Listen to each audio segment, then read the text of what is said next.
Didn't have to Yeah. do that. Nice. My poor landlord. I walked out of the house and my poor landlord was shoveling the snow herself. She's like at least in her mid to late 70s. Ooh. I'm No. like, Mary, do you need help? She's like, no, I'm almost done. I'm like, all right, boom, bye. No. Wow. Like she has people to like help her with those things too. So I'm very surprised she did it. But God bless Yeah. her, she did it. She did a damn good job too. Did she at least she had a shovel though? Not even like a Yeah, snowblower? no, she had a shovel, old school. Yeah. Whew, This like woman's seen some shit, dude. a She was straight alive shovel this too? Blizzard of '78. She shoveled during that shit too. Well, it's actually anything with us. Anytime like for the last 30 years, it's any year that ends in 6. There's a giant blizzard in the Northeast. 2016 was rough. Yeah, 2016, 2006, 1996, all blizzard years. I worked during the 2016 blizzard. It was terrible. I thought I was gonna die. Starbucks. Yep. I worked during Hurricane Irene, like the night of the storm hitting, because our manager wouldn't close the fucking store. And we were a store that closed at midnight at Walgreens. So it was really weird. There's no one. It was on Sunrise Highway, that's why. There's like no one around. This cop comes in for like badges, goes, "Wow, you guys are still open." I was like, "Yeah, $3.75, and I'll get the fuck out of here so we can close." That's funny. Literally, when I worked at Starbucks, like even in the most inclement weather, these people are like drug addicts and would come for coffee. You need your fix. Starbucks coffee is delicious. That's why. Especially like the guys driving the snowplow, like they come in for regular coffee. I don't care, but it was like the basic moms. You're like, I need my frappuccino before this blizzard. I'm like, bitch. It's because they're stuck at home with their fucking kids. I don't think you need this. I need this to live. So it's funny. Saturday we had our food tasting for the wedding. How'd it go? Jazz's dad was like, "Can we do it as late as possible?" Because he's worried about snow. And we booked like 6 months ago. I'm like, "Dude, the end of February, no way there's gonna be any snow. Have you seen the last 3 winters? We've gotten barely any fucking snow. And it's gonna weekend. I'm like, oh shit, it better snow on Sunday and not Saturday." You got lucky in that aspect. We did. Because let me tell you, the food, fucking amazing. Good. Absolutely incredible. Is it like K-level food? Well, it's not bar food, but it's very, very good food. We didn't have any appetizers, so no appetizers are gonna be like bar food, like for the cocktail hour. But salad is gonna be like it's August, it's gonna be hot as fuck. So the salad's like an apple, walnut, strawberry salad. Ooh. With some kind of lettuce base. Which I will not be eating them because I have a nut. You can request without walnuts. So like when you do your food order, you can just say what the allergies are, and when we do the floor plan, we'll make sure the server knows that someone at this table can't do nuts. Gotcha. So take that out. And then entrees are salmon imperial, which is lobster and crab stuffed salmon. Yum. Delicious. Some kind of chicken with like a demi-glaze and a pesto and cheese on it. Delicious. Okay. And then filet gorgonzola. It's just a filet beef filet mignon with melted gorgonzola on it. And well, I'm going for the filet because it's freaking. Obviously, the filet is the filet is the best. And then dessert, we can do pesto's nuts too. That's fine. Pesto's nuts. Yes. Pesto's pine nuts. It's a pine nut. You can also have basil pesto. I love it. I have to have basil pesto. I did not know that. Yeah. I have a nut allergy too. I've learned the hard way from pesto. and if for some reason you guys decide to go vegetarian, you can just let me know and we'll set vegetarian orders aside. So like an extra meal. Yeah. So and then dessert, there's the 3-layer cake. It's a wedding cake, and they're like you can mix and match, or you can do all 3. So we had vanilla, obviously, marble. And then chocolate chip. So it's vanilla with chocolate chip.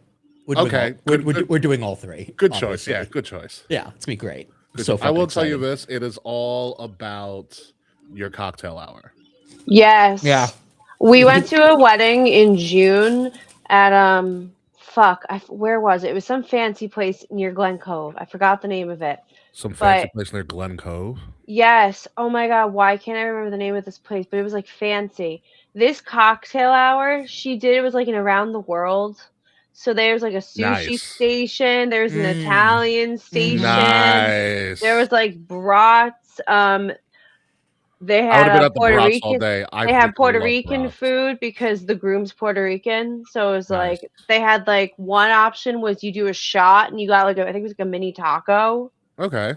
It was the craziest. It was a crazy cocktail hour. It was delicious. I went to a cocktail hour about 10 years ago from a high school friend of mine, and she's always just been not really alter emo, but she's always just been like just out there and just kind of wild. Like Hmm she processed into her wedding to the Imperial March. I consider doing that. And so the reception was at Bridgeview.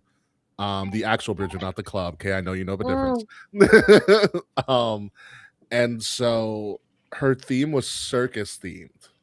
Oh no. So like we walked into my friend and I walked into the reception. There's just like a guy on like 8-foot stilts being like, "Hey, Oh, welcome to that's the wedding." cool. Was there like a fucking clown? There was a lot of just circus themed. There was a knife thrower, so I got knives That's thrown at cool. me. Oh, that was that wedding. That was that wedding, yeah. Do they have a fire eater? I think there was. There was just a lot of That's wacky fucking stuff, but I was cool. like, "This is so fucking you, Katie." Like, I had a ball at that wedding reception. Vaughn's wedding reception was also really good. I don't remember most of it, but the food was fantastic. I don't remember what we're doing for our cocktail hour, but we're definitely probably not doing any stations. It's too much fucking money. But Hmm so in Guyanese culture, they have this thing called Second Sunday, which is the following wedding after this following Sunday after the wedding. You do like one more big party at the bride's house. So it's like Gotcha. Oh, that's cool. it's like ceremonial. Your dad gives away the daughter, Yeah. right? It's like now it's like Okay. get the fuck out of my life. So we're doing second Saturday in Queens. Gotcha. At her parents' house. Oh, and that's fun. And everyone's invited. So if you guys want a bunch of Caribbean food, you guys are invited I do live in Queens. to You do. I could pick you up. South go. Ozone Park. So like my parents coming down, my brother's coming down. It's gonna be a lot of her family, and then it's like yeah, anyone who wants to come is invited. So if you guys want to come have Caribbean food, you guys I'll are be invited to the cookout. That sounds so odd coming from you. I can't believe the first KOTR cookout is hosted by Will.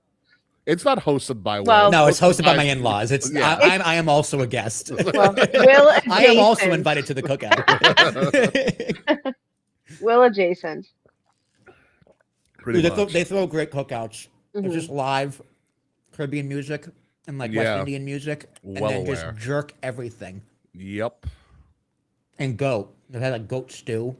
Oh Like yeah, a- goat's fantastic. Ooh. They did the fish, which the full fish, which was the head and all the bones in it, and was even better for some reason. Oh yeah. So it's gonna be good. I'm very excited. I'm like almost more excited for that than the wedding.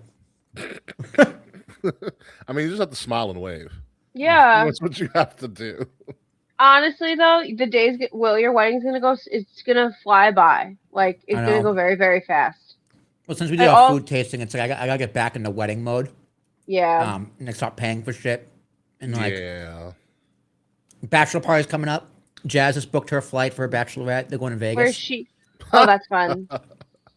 I'm like, okay. We're essentially going camping, but not really. You're going Yeah. camping at Vince Russo's house. We're going. Yeah. We're going camping and with steak and a keg, pretty much. Pretty much, yeah. But that sounds like a blast. That's gonna Yeah. be great. My brother's like, Literally. "Will a keg fit in my car?" I'm like, "Yes." You drive like a Nissan. I hope you're aware of the amount of liquor that's going to be brought by everybody. I know. I'm like, dude. My brother texted me. He's like, Yeah. do you think the keg will be enough? I'm like, Coney is gonna bring so much liquor. Ricky is probably also gonna bring so much liquor. Exactly. My friend Chris Scally is gonna bring so much fucking liquor. Like I'm gonna bring liquor. Like I'm bringing my Johnny Walker collection. They haven't touched Yeah. in 10 Perfect. years. Yeah, my friend Sam, when we did his bachelor party, it was in like the Poconos in Pennsylvania or whatever. Everybody brought just like we had so much liquor. It was I'm like, dude, the keg is a gross. courtesy. That's what the keg Pretty is. much. The keg is for drinking games and for me because I don't drink liquor. I think if I still drank, I would have requested a keg, but we had an ounce of weed at my bachelorette. Yeah, you had a ball, okay. We had Yeah. an ounce of weed, and obviously everybody that drank, but for me, I was provided, besides the ounce of weed, edibles. My friend made THC tincture, and my friend brought a non-alcoholic espresso martini. So I Ooh. mixed Ooh. so I put the THC tink in the espresso martini, and it is the best drink I've ever made in my whole life. It was so good. How long were you gone, Kay? How long was your bachelorette? I A weekend, le- right? a weekend. I did like a long weekend. It was We- SummerSlam weekend when I went to visit you. Yes. Did We you guys kill that ounce? Did you bring some home? we brought some home. We split up joints between the smokers Oh and boy. left with it, but we still have cones from that trip. Like my one friend, two of my friends were in charge of picking up the weed and accoutrement. So they bought like a giant pack of cones. The pack was so large that it got brought to the New Year's trip, and there's still some left over. Jeez. Wow. So, Yeah. well, I don't know if you're seeing Fred's comment, but Fred says, "Don't forget the WCW book for Russo. He's willing to donate a copy." So I that we have can- one here. Oh, Do you really? I have that one. you have to bring it. and I have the death of, I think I have the death of WCW, and then the other one is just the WCW something. There's two of them. There's one is a good one and a better one. Because death of WCW is what? Is that Brian Alvarez? It might be Brian Alvarez. Was I? The other one's Nitro. The other one's Nitro book. Oh, okay. Yeah, I have both of them. just leave it in that. I still want to like have my brother leave a review afterwards. 4 stars would have been 5, but he hates Stephanie Vaquer for no reason.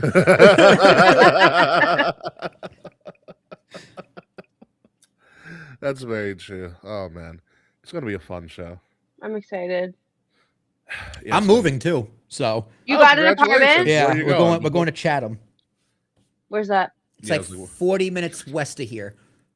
So you're gonna Okay. be closer to Pennsylvania.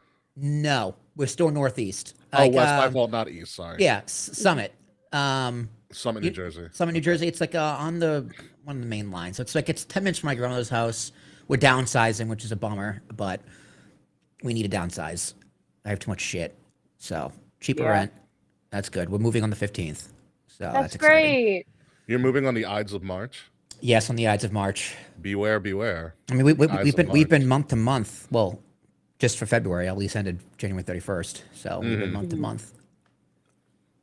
You'll be month to yeah. month for like 1 month, 1 month. and then you got to move all of that. Yeah. Surprisingly, moving isn't as expensive as I remember. They quoted us for like $900. I'm like, no, it's gonna be more. Are you hiring movers? Oh yeah, Dumbo moving. They've moved me every single time in Hobo except for the first time. But I've used them for the past 3 moves. They're the best. Nice. If they'll come from Brooklyn to Jersey and go out to Jersey, they're hired. They're the best. Nice. Quoted at 9. That's pretty low. I thought it'd be higher. Yeah. It is. I mean, it's gonna be higher because we only have 1 bed. Okay. We got rid of the other one, and then we're getting rid of the couch in the living room, so we're not moving that. And my chair, we're getting rid of that too. You're getting rid of a chair? I know. Wow. There's nowhere to put it. You decided to part ways with the chair. I'm so sorry. There's nowhere to put it. I mean, we do. Here's the thing: we do have a storage unit, but I don't want to. Like, it's like one of those outdoor garage storage units. Yeah. But it's dirty.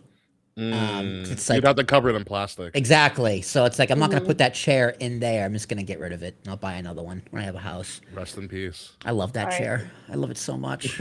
Bring it with you to I was just say, wait, no, you'll be moved by then. I was like, bring it with you to the bachelor party. It wouldn't fit in my car. Oh. One last ride in the chair. We could just leave it at recess. 'Cause I'm carpooling.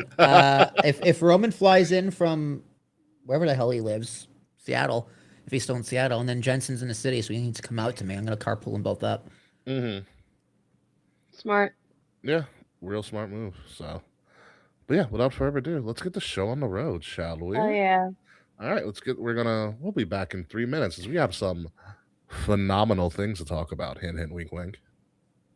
Not really. It's just whatever. It's just AJ. It's just really AJ. It's just really just AJ and this whole chamber thing in Chicago, which is actually we have interesting stuff to talk about that as well.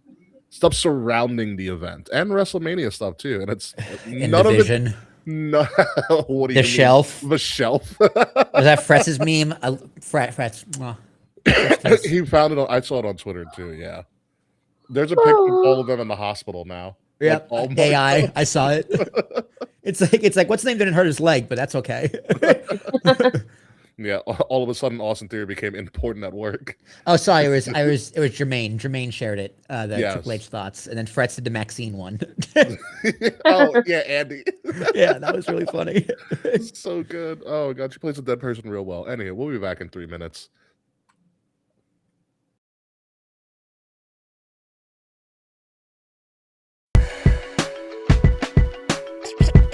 King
from the Wrestle Addict Radio HQ, representing kings of the rings to the fullest.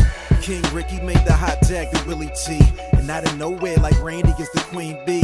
K-Fay brother, 400 plus in the bag like money in the bank brother. See when they pod, it's the opposite of common. Look at the comments, crowned in a certified top 10. You heard? Kings of the Rings pod. Throw up a too sweet when you see the squad. Like a chop in a, I know you feel it. Kings of the Rings are the illest. Kings of the Rings are the illest. Kings of the Rings are the illest.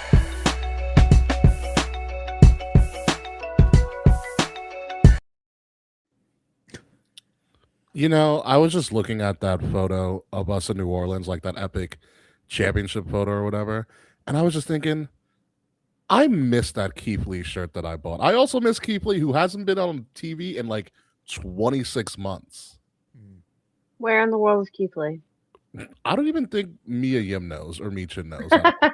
Like I don't know. The only Keith Lee I remember these days now is the food critic. I like him. Wherever he is not shown up on my FYP either. He came on my FYP today. Everybody's disappearing these days, especially in the Vision. Ladies and gentlemen, welcome to King's R.I.P. Podcast. No, I'm not. Whatever. It's just the Death Riders in disguise. Anywho, welcome to welcome to King's of the Rings podcast, episode 434. Very apropos 434, as CM Punk is going to obviously headline the Elimination Chamber in Chicago with his record 434 championship reign from way back when that Roman Reigns absolutely shattered. I am your host, King Ricky Rose. Thank you guys for joining us. We're going to talk Elimination Chamber. AEW got a little bit more inspirational, and a phenomenal Hall of Fame choice was selected last night on Monday Night Raw. But with me, as always, the man who is going to be moving very soon, the Mayo Mate from the Garden State. Ooh, I like that. The Mayo Mate from the Garden State, Will Tarashak. Oh, that has a ring. That needs to be a T-shirt somewhere, somehow. I don't even know what Mayo Mate is, but I like it 3% more. God, it's one of the best running gags of you I have on this show. And don't worry, Ricky, everyone else is disappearing, but I'm still here. Which is the unfortunate part about the whole thing. But how are you? I'm here. I'm 31. I'm a man now. I made it.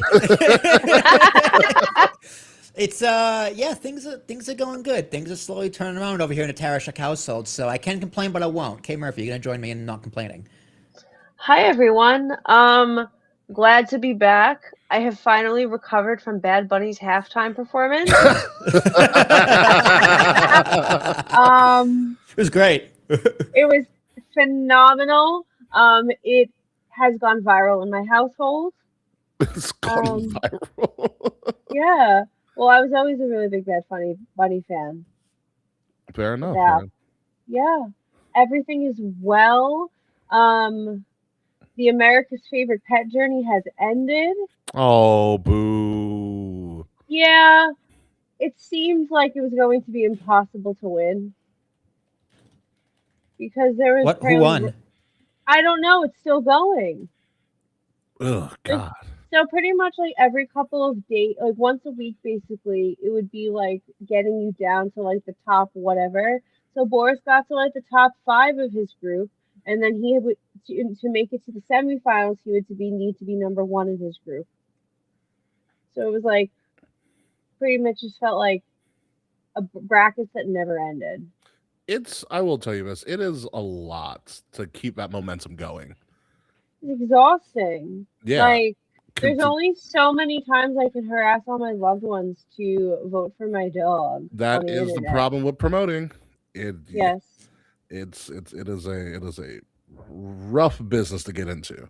All right, so I threw Mail Mate in the chat GBT, and I'm not liking what I'm seeing. What did it say, actually? I'm very interested. First of all, it's giving me 2 different responses and asking which one I prefer. So I don't like this. So why don't you let us decide for you? I mean, it's the same thing. It's just worded differently. So basically, a Mail Mate is a casual British/Australian slang for someone who's, quote, very plain, basic, or boring, especially in personality or tastes. And the second one? Think no spice, safe opinions, beige vibes, would choose mayonnaise over literally any other sauce. The other one is just male mate is informal slang, and the meaning depends on where you where and how it's used. UK, Ireland, most common is teasing or mildly sarcastic nickname for someone who's very plain, basic, or unadventurous, like mayonnaise compared to spicy sauces. He listens to Ed Sheeran and orders chicken karma, proper male mate. So is that what male mate is, Ricky? How do you feel about Ed Sheeran? I like Ed Sheeran. He's fine. I don't even know what chicken korma is. Korma. So it's like basic NPC dry or beige flag. I kind of think I prefer that one. So I'm telling ChatGPT what a male mate is. So Ricky, is that your definition of male mate, or did the ChatGPT just lie to me? I mean, I feel like it's more descriptive than what I was going for, and I kind of like their descriptions. Okay, yeah. I don't think I'm plain or basic. I think I'm annoying and boisterous. I have spicy takes. Okay, so you're spicy mayo is what you're telling us. Ooh, see, I can rock with that because I do like mayo. I actually love mayo. I put mayo. You know, I ordered a deli sandwich today. I forgot to add the mayo, and it ruined the sandwich. Did you put any dressing on it at all? Balsamic. Well, that's the problem. I don't think you need the balsamic and the mayo. No, you do, because here's the No, thing. It's that roast, actually sounds disgusting. it's roast beef. No, because Liv, lettuce, no, mayo, because and Liv has balsamic. done it. Liv has also done it, and I tried, and I almost threw up. It's disgusting. No, it's not. It's actually the balsamic was Jazz's idea, and it's delicious. No, balsamic is delicious. I'm talking about balsamic mixed with And mayo mayo? specifically. It's too acidic. It's Yeah. just awful. It does make the bread like over wet, especially if you eat it later.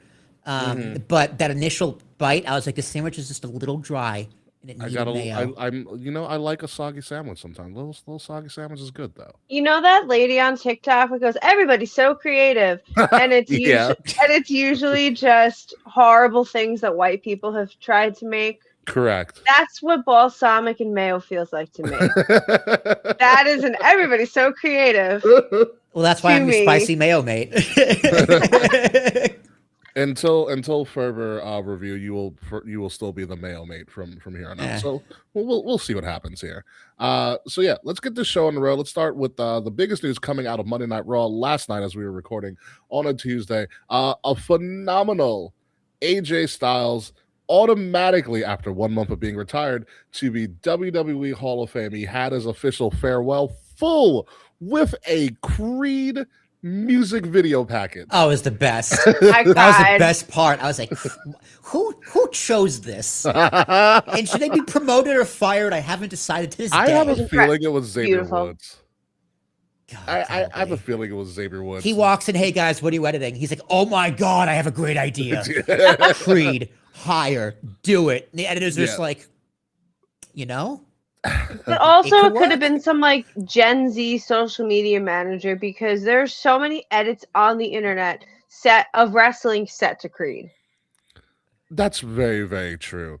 So AJ comes out. He does his whole actual retirement speech, talking about how he's on everything in the world, but he hasn't really been a father. It's something he's repeated before when he was on Stephanie's podcast as well. He shouts out his wife for being extremely supportive of him and his endeavors. Throughout the show, you had the pretty much like everybody WWE fired hours later, AJ Styles come back. Yeah, come back. Like the Good Brothers showed up, Tama Tonga and Tonga Loa showed up without the MFT face mask. They were all talking like kayfabe totally died in that moment. Bobby Roode, Frankie, because they invited Frankie Kazarian. I was like, oh. Abyss was there. Abyss in Abyss outfit. I mean, Abyss works there, but yeah, the Abyss outfit was pretty funny. Abyss outfit. Omos made an appearance. I didn't know they had I loved how Omos wore kind of like a salmon suit. Yeah. It was really funny. And so they had all of that. Who else was there? Borash was there they had a lot of TNA. I didn't people. recognize him. He looks old. He Yeah. aged. Yeah. Jeremy Borash was there. Petey Williams was there as well. There was a lot of a TNA influence. AJ gave a speech. He not only did he take off his gloves in Atlanta. I was listening to Creed at work today. Fred said, I marked out for Creed. I would have chosen Creed rules. My God, goodness. Hanging on to anything except for a gold medal, Fred. Anywho. Heyo, time. Anywho, God, that was a great deke in the women's game. But AJ Styles took off his gloves, he took off his vest, and so it looks like AJ Styles is done. And then they lower thirded us with I was thinking. Well, no, I was thinking. I thought the graphics. I was like, wow, the graphics dropped earlier. They must be trying to fool us. And it's like, well, no, the people who threw the graphics up are now on stage clapping. I was like, wait a minute. I've seen Untold. I know how this works. And then we heard the gong sound. Apparently, the Undertaker coming out to Kid Rock, which is certainly a choice still. And he was just like, hey, now when you see me coming, you're going to the Hall of Fame. Because The Undertaker has announced every Hall of Fame inductee for this year's class, because there's only been two. There's only been two of them. It's Stephanie McMahon and AJ Styles, and right now, probably a ridiculously strong Hall of Fame class that I can remember. And at this point, hurry the fuck up, WWE. Like, there needs to be more people in this Hall of Fame class. But AJ Styles, obviously a worthy induction. It seems rushed, but I think WWE is in the business now of being like, hey, let's get these guys into the Hall of Fame while, they still can talk. Yeah, while they're alive. While they're alive, and not wait so goddamn long. Because honestly, there is no criteria for the WWE Hall of Fame. It's just if you want to be in. Yeah. At this point. Yeah. Unless you're Jeff Hardy, who turned it down. Well, Jeff still wants to wrestle. That's why. I mean, Rey Mysterio still wrestles. That's true. It's very, very true. So does Edge. And Daniel Bryan's not in. No, Daniel Bryan's not in. But, yeah. I mean, who do you think headlines? Stephanie? Oh, yeah. Yeah. I don't know. Do you think AJ should headline? At this point, it's a toss-up. Yeah. It also depends on who else is announced. If they announce anybody. Are they bringing the celebrity wing back? Like, nah, are we getting a celebrity? I think they're going to stay away from the celebrities for a little bit. Depends if they need someone.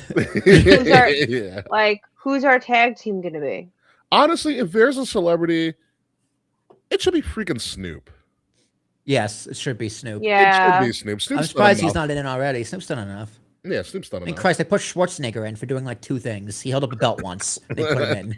Well, didn't he slap Triple H on SmackDown once? Yeah, that's when he held up the belt. Isn't Stallone in too? I don't think Stallone's in. I'm gonna look up the full list. WWE. Yeah, look up the celebrity wing.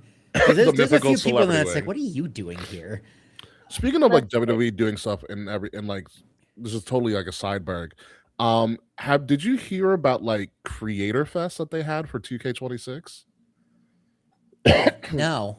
So this is a total sideberg, nothing to do with AJ Styles or the Hall of Fame. Mike, as Kay looks up stuff, Xbox. I found it. Xbox sponsored WWE 2K Creator Fest, so they found all of these big WWE social media people. Obviously, Issa was invited, Queen of the Ring, a bunch of reactors, and also media and stuff. They invited them to headquarters to play 2K26 and also just interview random WWE superstars. Like Trish Stratus showed up, Tiffany Stratton, Ethan Page, Chelsea Green, Drew McIntyre, Jacob Fatu. They also gave them a custom Xbox controller for WWE 2K26. That's pretty cool.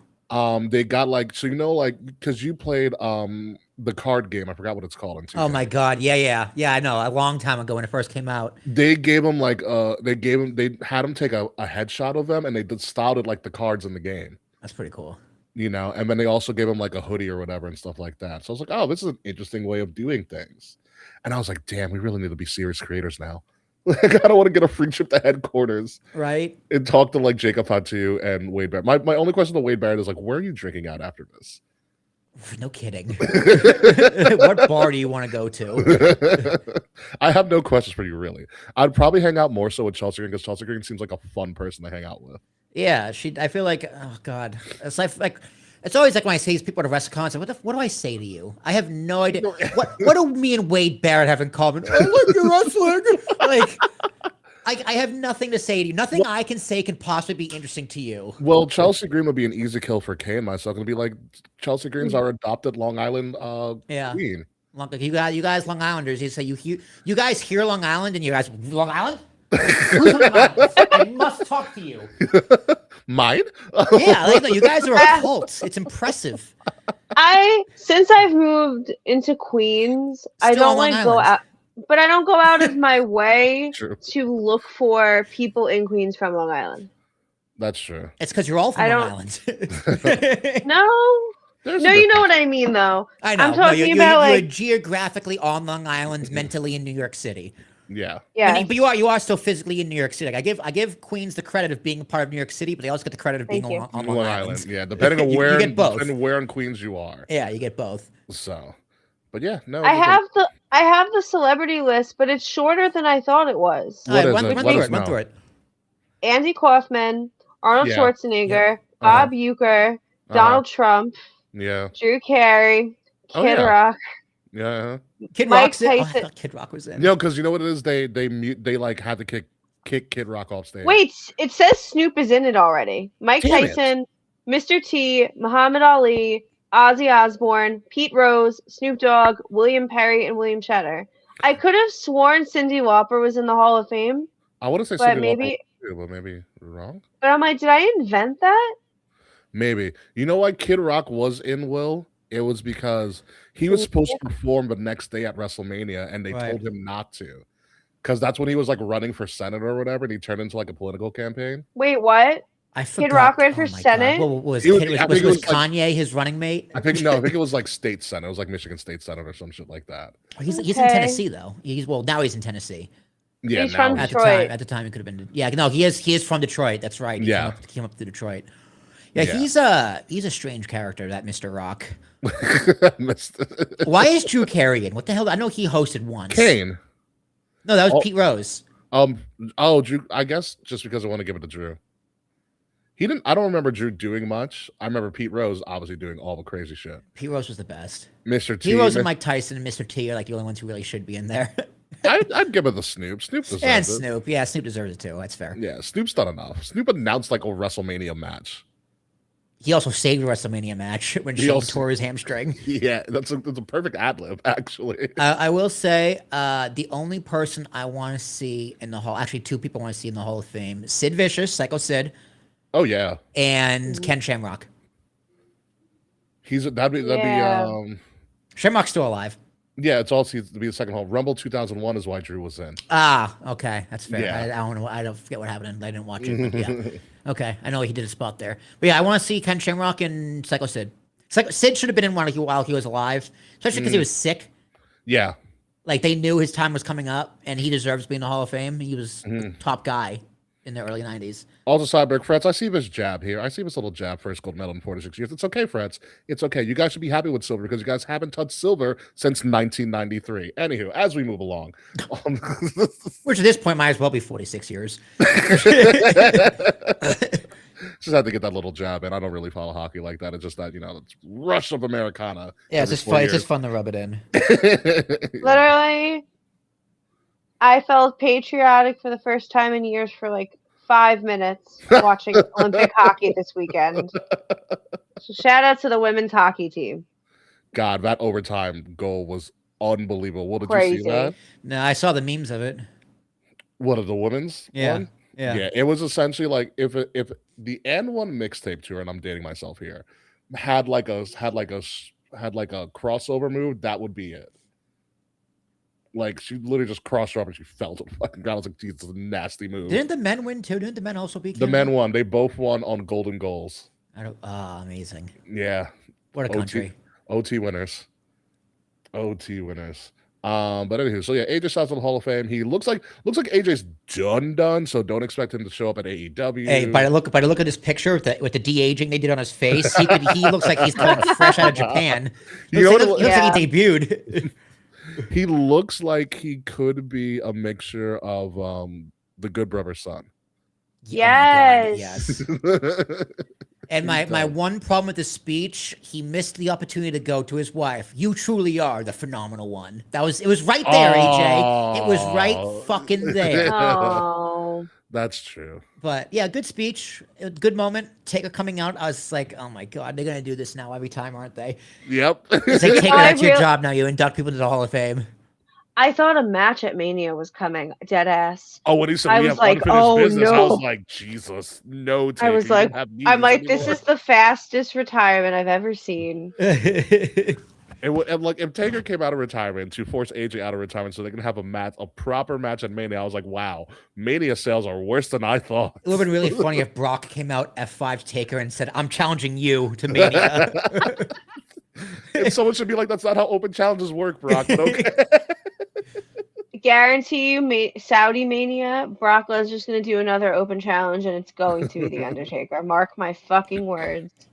I saw Cyber again. I saw this hysterical meme, or no, hysterical response on Twitter.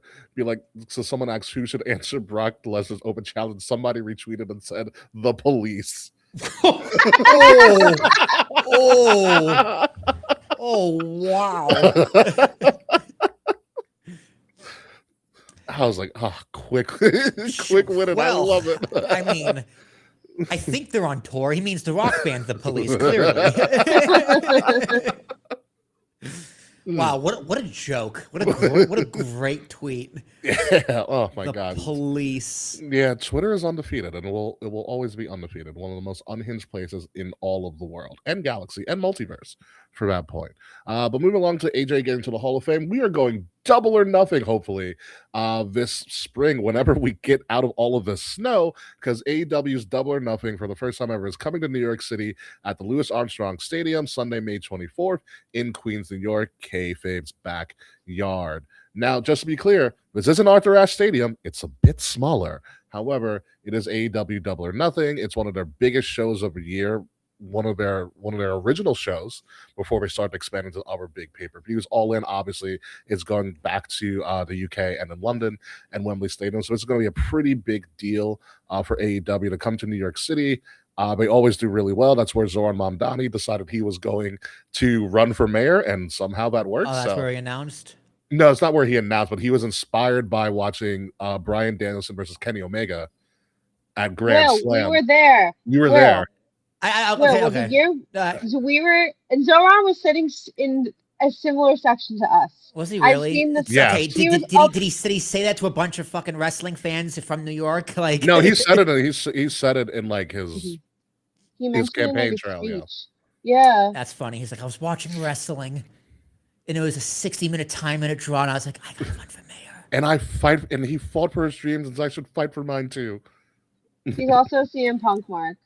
That's my mayor. I mean, hey, that man's a hell of a politician. Mm-hmm. And I'm not sure if that's an insult or a compliment. I haven't decided yet.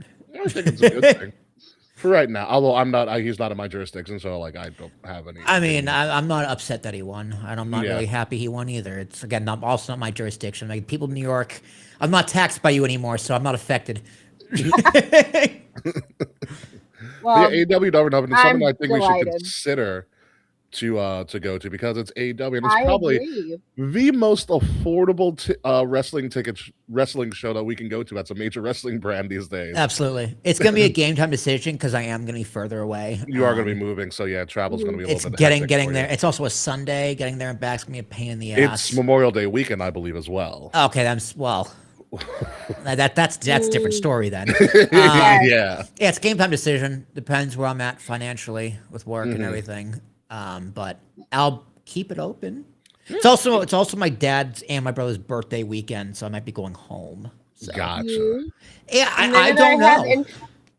The minute I have income, I will be there. I want to be there. It's in my backyard. I'm interested. I haven't been to a show since Kay and I went to Dynamite. Oh, you haven't been to AEW since? I've gone to most of the AEW shows in New York. I don't think I've been since that first Arthur Ashe show. Maybe the second one we went to. I forget where I went. No, I think the last one I went to was that first Double or Nothing, because I left after Jericho's music. Yeah. Liv and I went to most of the Grand Slams. We missed like the second one, but I went to every other one in Queens. And then we went to AEW EBS. Mm-hmm. Once or twice. You went twice because you were there when Switchblade Jay White debuted, and you lost your mind. Yes, I was. I forgot about that, and I was there for. Lost your cookies. I did, and I was there for MJF Day. That was with me and you. No. The day he sang. Oh, okay. The day he had a full-on performance. Gotcha. I was in the building. Yeah, so AEW Double or Nothing, we'll probably be there, or we'll have a representative there somewhere in some way, shape, or form. Who knows? We might run into Dave, because that's kind of what happens. I hope so. I hope so. We will run into Dave at some point this year. I can almost guarantee we'll run into Dave. But moving on, to get a little bit more inspirational, at an AEW house show, which I love what they call House Rules, it was revealed that the Inspiration have officially signed with AEW. The Inspiration, you might know them as the Iconics, one of the most iconic tag teams of WWE's last 10 years or so. At this point, one of the actual true tag teams in women's tag team wrestling, now making the rounds, tag team champions everywhere they go, in WWE and Impact and TNA, because they are like two different brands technically, and hopefully to be tag team champions in AEW, because AEW sure as hell has enough titles to fucking begin with in the first place. So, Kay, what are your feelings on the Iconics or the Inspiration choosing AEW instead of potentially maybe returning to WWE? Honestly, I don't blame them for not wanting to go back to WWE and trying something different, considering going back to WWE can be such a crapshoot. Look at Andrade. He's flip-flopped 20 times. I feel like that's Andrade's fault. Partially, and I feel like why they also didn't do anything with him, though, to Kay's point. Well, they used Andrade to help build Carmelo Hayes, and I think him and Carmelo had a great back and forth. Yes, I forgot that happened. Yeah. But you can't hire someone who has left your company for the competition who is now returning. You can't kind of use them as fodder for newer talent. Understandable. You won't retain talent that way. So I don't blame the Iconics for not wanting to kind of get stuck in creative a second time around, even though I don't necessarily think they would. The women's tag division is a lot more developed than it was a couple of years ago. Yeah. But honestly, I wish when I predicted the Royal Rumble, I wish I remembered that Grand Slam was in fucking Australia, because I would not have booked that had I remembered or not. It totally slipped my mind too that Grand Slam was in Australia. Oh, maybe the Inspiration or the Iconics will return there. Yep, wasn't on my radar at all. I was like, they've got to be WWE bound at this point.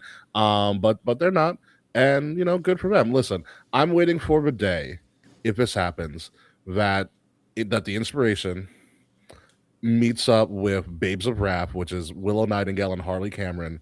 And Harley Cameron is one of my favorite people in AEW. She's funny as fuck. I need the little puppet.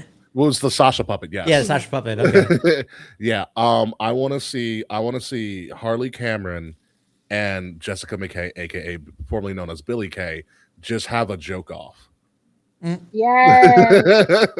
Because people forget when Peyton Royce was kind of disappearing, they kind of tried to split up the Iconics. Oh my God, Billie Kay handing out resumes. Yeah, handing out resumes. And auditioning friends. It was remember really when she funny. came with the Riot Squad and she was totally flat. Who's she married to? She had a kid, right? They both have children. Yeah. I think Billie Kay is married to somebody outside of the business. Okay, and Peyton Royce is with Ty Dillinger. With Ty Dillinger, yes. Mm-hmm. So yeah, Billie Kay. I think Billie Kay's husband is very private, or not many people know about who he actually is, or whatever. But Billie Kay is absolutely hysterical. She's one of the funniest people in wrestling. And her and Harley Cameron doing a joke off, which I think they're both from Australia or in the area. I think they'd be absolutely hysterical in a segment. So I'm interested to see what they do, to see how they're paired together. They essentially will probably always be paired in wrestling together. I don't think they'll ever be singles competitors at all. No, I think they're tied together. And I'll give you the odd man out here. I don't think WWE offered them a contract. It wouldn't surprise me, and I'm just guessing, but I wouldn't be surprised. The fact that they did show up in AEW, I don't think they turned it down WWE. I don't Just think never offered. Yeah. never offered, or I mean, or AEW just gave them way more money. If WWE offered, they probably lowballed them compared to AEW. Yeah. That makes sense. Because I don't think WWE needs the Iconics right now. They chose the Bellas instead. Oh yeah, that does make sense. Yes. Right. So I mean, I like the Iconics. I thought they were great in NXT. I liked them on the main roster. They felt they got the short end of the stick. Yeah. I'm glad they're still. I know they took some time off of wrestling, which is good for them. Yeah. And now they're back. They're gonna do great in AEW, hopefully. So earn the bag, ladies. Go for it. Yeah, do what you need to do. Expand your brand. I mean, it's only going to make them better in the long run. Like when you 10 or so years down the road, when you think of like most successful tag teams, they're going to be in the conversation. For women's tag team, sure. Yeah. Especially as tag teams that want like Asuka, not Asuka, like Rhea and Io, where they're just kind of put together. Yeah. Like it's gonna be like the Iconics, the Bellas, Sasha and Bailey, and I don't know who else. That's it. Oh, and then Kabuki Warriors. Kabuki Warriors, yeah. So yeah.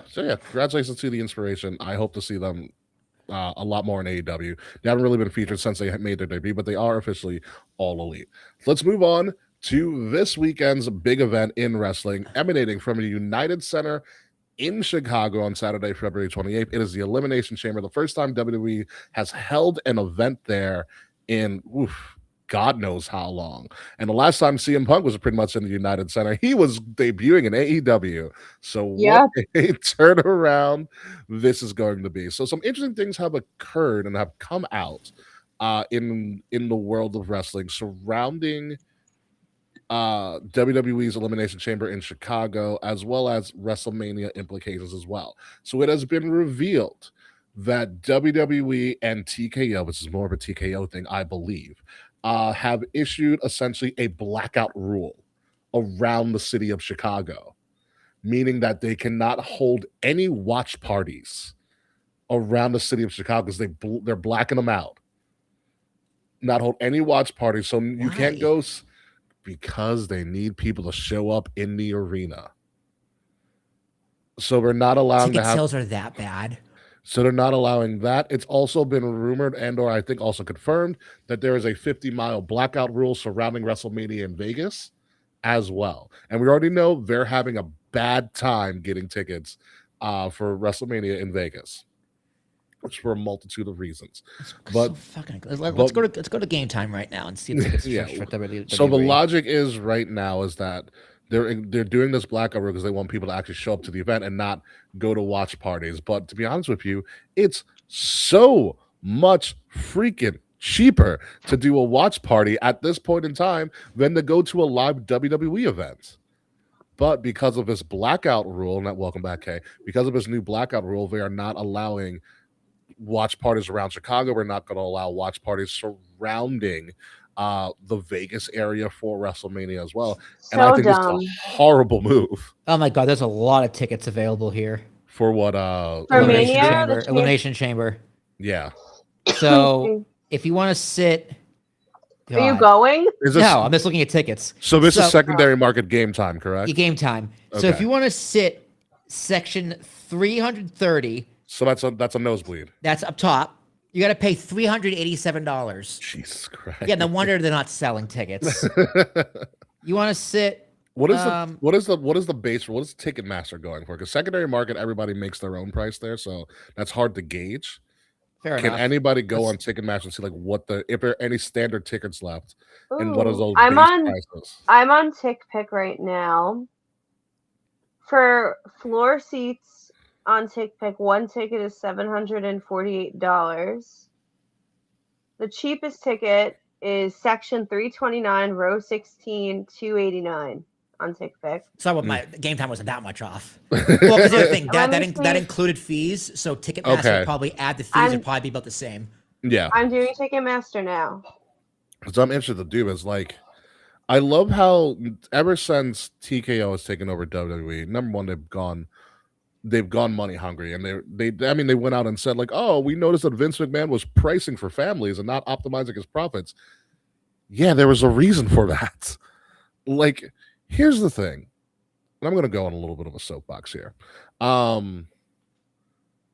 There's a reason WrestleMania is called the poor man's Super Bowl. Yeah. You know, people who watch wrestling usually, and by and large, from the people I've interacted with that we've met from all around the world, they don't usually have the funds. Historically, wrestling has been a cheap thing anyways. Usually have the funds to do something like a Super Bowl. WrestleMania has always been my Super Bowl, and I'm fortunate to have gone to like 7 or 8 of them. I'm probably highballing it a little bit. But be that as it may, there's a reason people sell out and people love to go to this because it's cheap. And at the time that WWE went to the PG era, it was family friendly, so it was affordable for people to bring their family members, their young children to. There's a lot of tickets on Ticketmaster.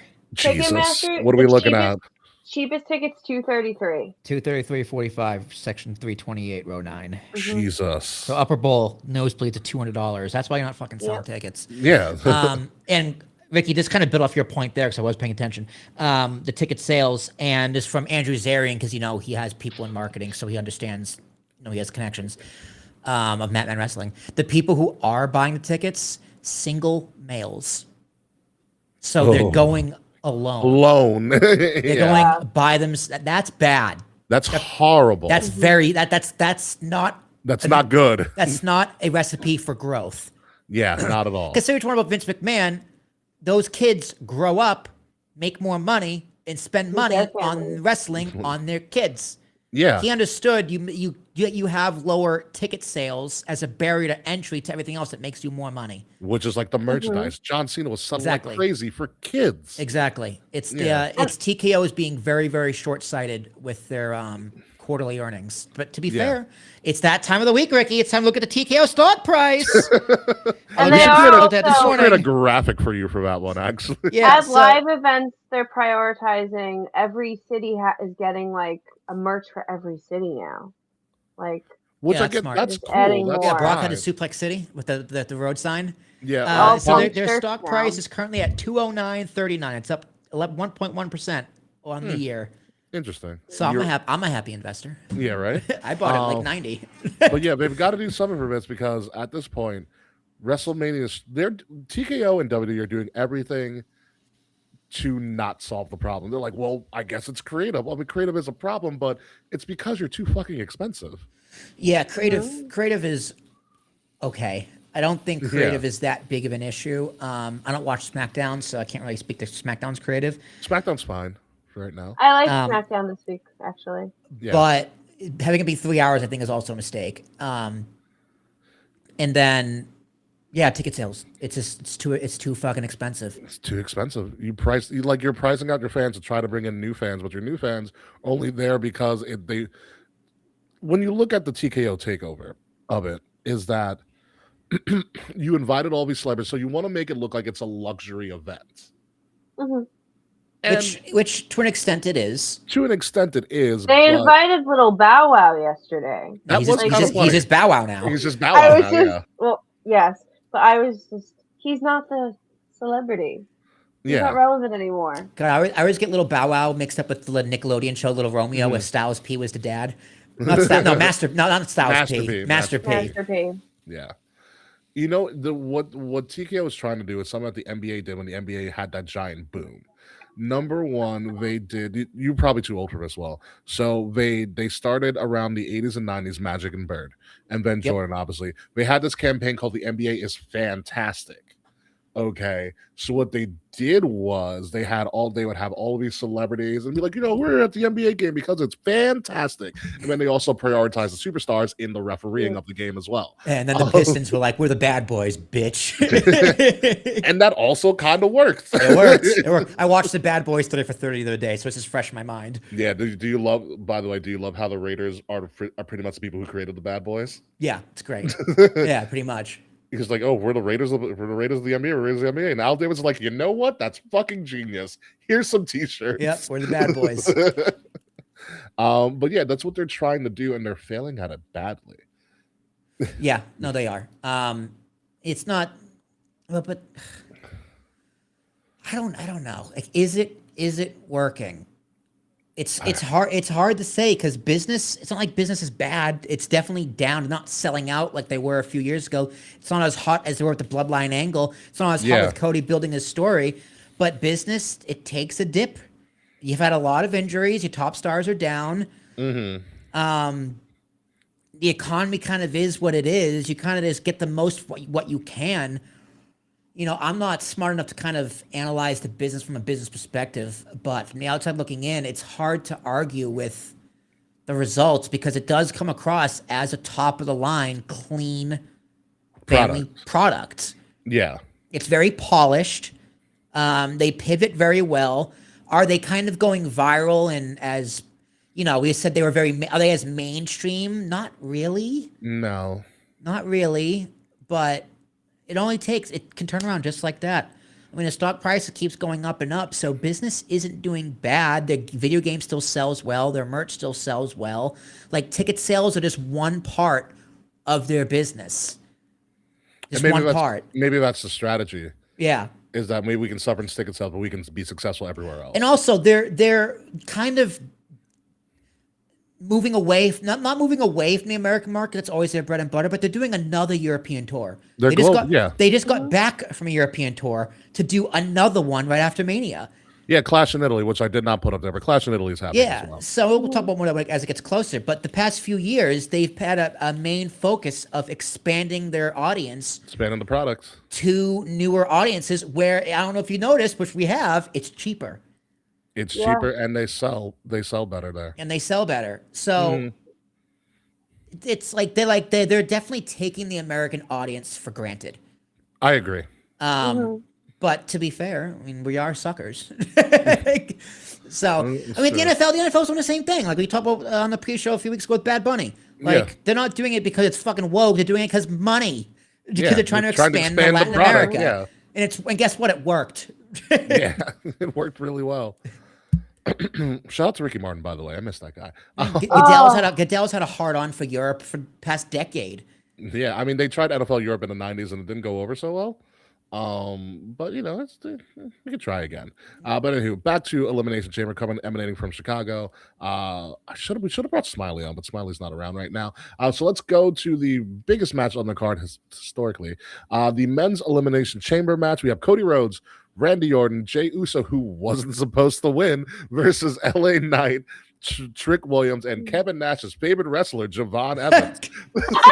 Can you explain what happened? I missed that completely. Okay. I know Kevin Nash put his foot in his mouth, but what did he say? So Kevin Nash was on a podcast. It might have been Click This, his own podcast or what have you. And Kevin Nash said that he loves Javon Evans. And he's talented and everything, but he feels like he's too Mr. Bojangles and he needs to be more urban. Okay. And let me see if I can find a direct quote. And that, you know, and he essentially goes on to say he needs to be more urban. He's like, if you're going to punch somebody, he's like, take your time, slow down, make sure a punch is a punch, blah, blah, blah, like show some grit, whatever. So what I deciphered from, and so let's listen. Continue. Yeah. And so, as someone who's a person of color who's been in white spaces my entire life, being a private school kid and everything like that, it's one of those things that, like, I didn't take offense to because I'm just like, okay, some white guy said something wild again. What are we trying to say here? And so I was like, okay, I know what he said. I know it's antiquated, but what is he really trying to say? So I thought the message I interpreted was like, you are good, you are talented, you are flashy, but you still need to incorporate the fundamentals into your wrestling.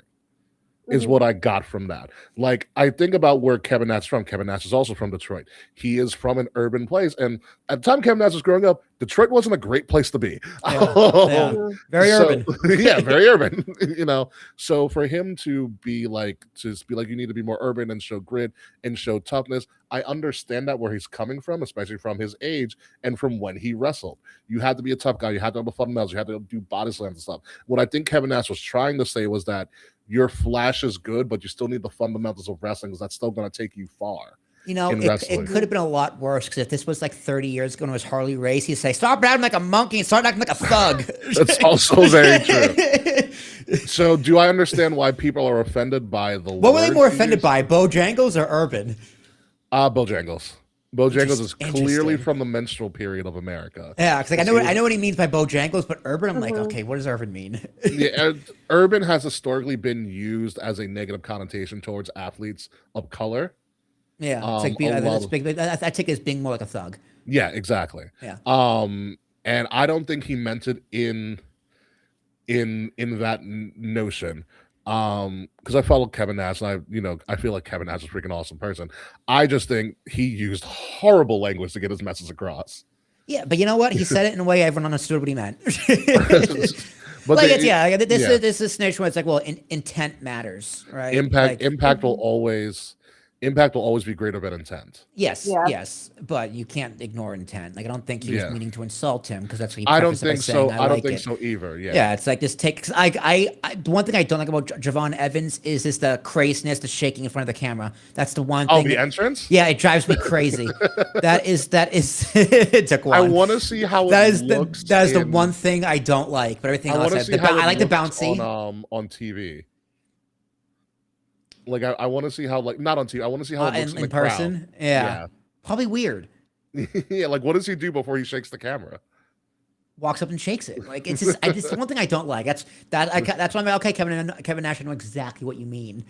a little more silly, a little more serious. A little less silly. A little more serious. Mm-hmm. And I think it's what he was trying to get at. He just said it in such a weird off-put. Yeah, he said it like a white dude in his 60s.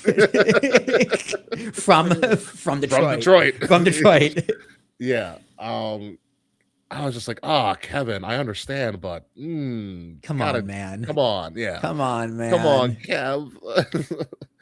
So be that as it may, and it's gotten reactions like here and there because people are just like, oh, he's trying to change Javon Evans. I'm like, no, he's not. He should go now. Trick, be a little less urban, a little more Bojangles. I fucking Trick is on a meteoric rise. Like Trick's great, dude. Incredible.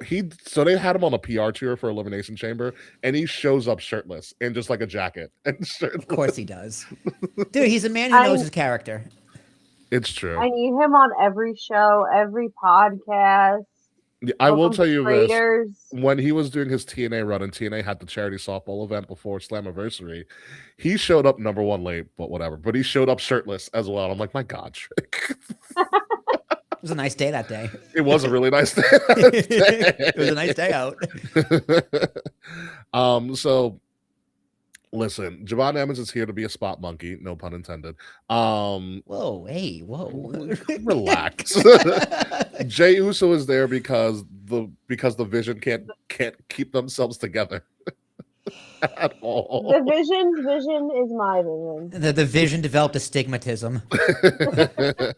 Somebody said it's poetic justice for Seth Rollins faking an injury, and now they're all injured. Hey, really, you know what? It really is. Karma's is like, you know what? I have an idea. So I really feel like your only real contenders here, now that we know that it's Roman versus Punk for the world title, which is probably going to headline the show of shows properly. I think the only person here is Cody. Yeah, here comes Cody to try and save the day and not work. Here comes Mr. Woe. Here comes Cody to get booed. I think it's Cody. I think the WWE title scene is a clusterfuck. It's messy. Yeah. Like the Vision is the cast of WrestleMania 32. Frets, excellent. That was a tough WrestleMania, dude. 32 is actually a better rewatch. That was my first WrestleMania. Yeah. It's a better rewatch than it was when you saw it live. 32 the 100,000 people crowd. Oh my God, it was a huge crowd. Mm-hmm. Huge crowd. I had a dream the other night that it's going to be a fatal 5-way at Mania, and that has been rumored. Wait, what? That has been rumored. No. I don't know who your 5. I think the my title... 5 is Cody, Jacob Fatu, Randy, Alistair, and probably LA. No, you're wrong with Alistair Black. Drew. Yeah, you're wrong with Alistair. I forgot about Drew. Yeah, I think I really think because it's been hovering around Cody, Fatu, and Drew, and I'm like, there's your triple threat. Boom, call it a day. Mm-hmm. But you're gonna sneak Randy in. If they really want to be like we listen to our fans after watching Unreal, they'll sneak LA Knight in just for shits and gigs. You know what? I would like. I'll accept multi-man, Fatal Fury if it's elimination. I agree. Mm-hmm. I agree. I think that makes it really fun. Sammy, it's not Sammy's time. Sammy's next year. Sammy's next year, trust me. Yeah, I mean, I'd be fine with a Cody, Fatu, Drew triple threat. The story allows it to be that. Just make it elimination. Yeah. Yeah. A triple threat elimination will be interesting. I just don't want another Cody title run. It's interesting to see what they've done with it. Like, this could be like a Drew thing. Like, they could be like still want to make Drew strong because Drew never really had a title reign during the pandemic. You know, and then the other time he did have a title reign, Roman existed. Mm-hmm. So there was that. So Drew's never really had a true spotlight. So this could be a Drew thing, which is perfectly fine. But in terms of the Elimination Chamber match, I think Cody's a clear winner, and then you find a way to shuffle in these other people. Yeah. Yeah, because I don't know what the other 5 guys, other than Jay, the other 4 guys in this match do. Where do they go? They set up stories with each other. You could set up Javon and Trick. Maybe 2 different shows, maybe. Well, we're probably going to get a shake-up or a draft or something. I mean, you can literally put a bunch of these new upcoming people in a showcase match like they did in WrestleMania 39, and the showcase matches actually turned out to be really fun. Mm-hmm. But even if they're on 2 different shows right now, who's to say? Like, if you build stories now, little breadcrumbs here and there. That's true. Like, that's true. I mean, they're not married to these shows. I think if you're going to do a crazy multi-man match, you take it away from the world title scene. Again, this is just my opinion.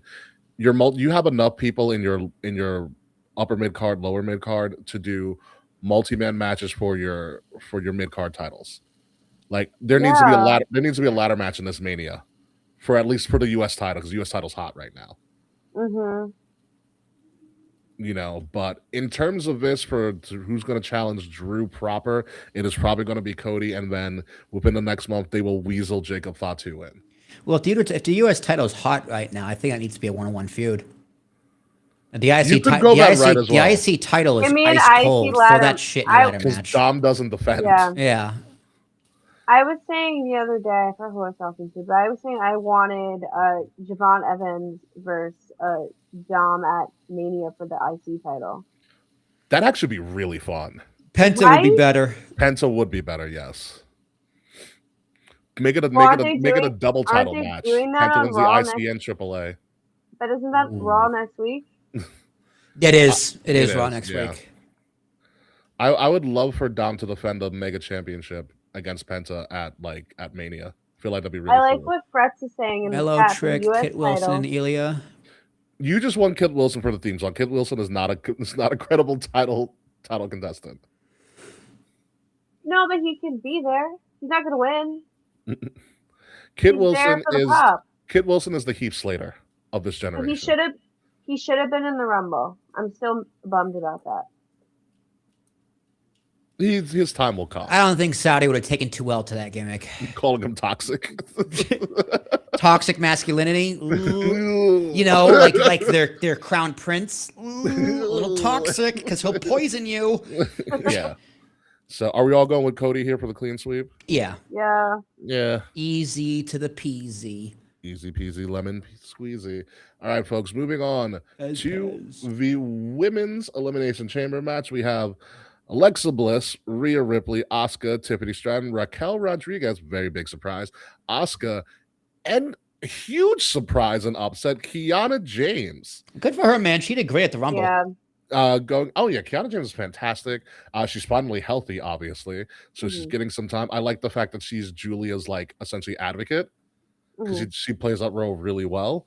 The winner of this match will go up against Jade Cargill for the WWE Championship. It's very surprising that it's not Charlotte because they literally teased it on SmackDown. I know. And I am very surprised. I wanted that.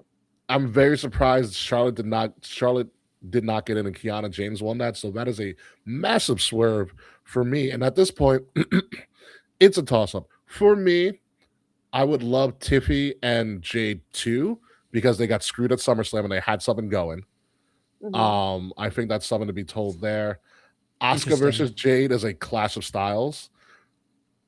I don't think Rhea at all is anywhere near this title scene because she has the tag titles with Io Sky, and they're unbelievable right now. Kiana James is a dark horse. Again, huge surprise if she wins this whole damn thing. And I don't know what you do with Bliss. I don't know you do Bliss and Jade. It's an interesting matchup, but it leans more towards Charlotte. Yeah. In that. So I don't know who wins this. So I'm gonna toss it to you, Kay. Who do you got? You know, that's so funny you came to me because I'm like stuck between two right now, so I'm gonna need some help. My first thought is Raquel. Bring some more, get more gold in the Judgment Day picture. Because if they don't implode at Mania or by Mania, you could have it so Liv is facing Stephanie at Mania. You can have Raquel face Jade at Mania, and you can have maybe say one of them win and one of them lose, and that'll cause friction between Liv and Raquel, setting up Liv and Raquel for maybe Italy or SummerSlam for a chance. You also have Backlash in Tampa, which was announced, which we did not talk about either. Oh, I forgot about Backlash, but I feel like Raquel. I think Raquel and Liv shouldn't be at Backlash because that's not really rehashing a Mania feud. I think that needs a bigger stage, need more time to let that like cook. But I also think they might be boring and give it to Tiffy. So I'm like stuck. I'm stuck too with this because if we all had our way, and it would probably be Rio versus Jade because I think that's hot. That is hot, but that's not happening. We're gonna get Riho versus the Bellas. Like I'm just waiting for the announcement. I feel like that's gotta happen. If they don't do that, they're dumb. My only logical thing, like if Charlotte's in this match, I'm like, oh, Charlotte's winning, easy kill. But Charlotte's not in it, and that is screwing me up because I thought What if Charlotte takes out Kiana on SmackDown? Or Charlotte takes out Bliss, does the edge spot with Kofi, and jumps in the pod. That would be a pretty cool. Well, but Jade's a heel, so yeah. So you need somebody who's a face, and I think you need a baby face to win. It's Tiffany Stratton, guys. Come on, it's Tiffany. I think it should be Raquel. I think Raquel would be the better match, but Jade is a heel, and that. Let me tell you what a crowd won't give a fuck about. It's two heels that are big women going after each other. Yeah. Like, I love Raquel. I think Raquel's work has been absolutely fantastic. She's been killing it.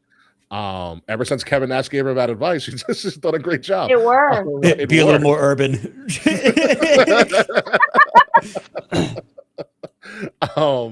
It worked, but it doesn't work because Raquel is technically still a heel right now. I think Tiffy's the easy choice. Yeah. When you really break it down. Again, if Charlotte swerves this whole thing, pulling like an I'm Charlotte Flair clause, none of us are going to be surprised. At all. Why are you in the main event of WrestleMania? I'm Charlotte.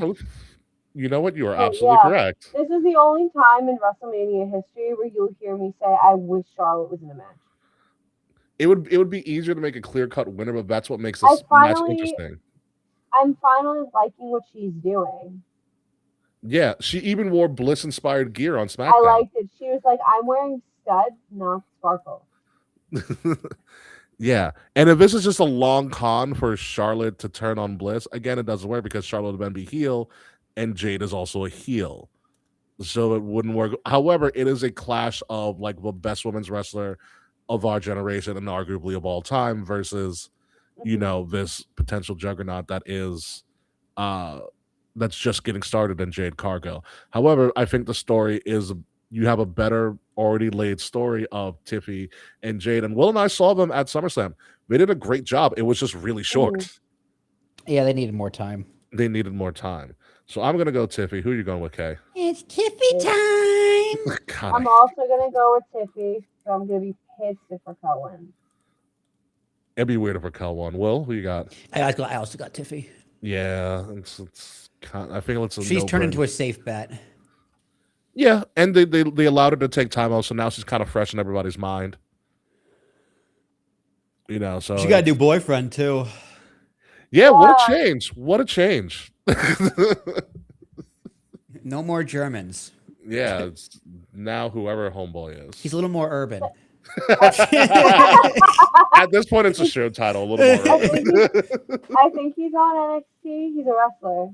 Is he? Yeah, Yeah. he's an NXT guy. Oh, okay. Maybe he's like not on TV though. He's probably not on TV yet, or what have you. But yeah, hey, good for her.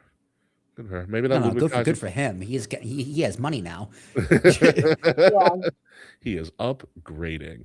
Moving on to the other part of the card, the World Heavyweight Championship is on the line.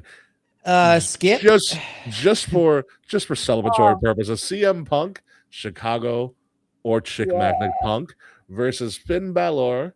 In an intriguing build to the match, which is perfectly fine.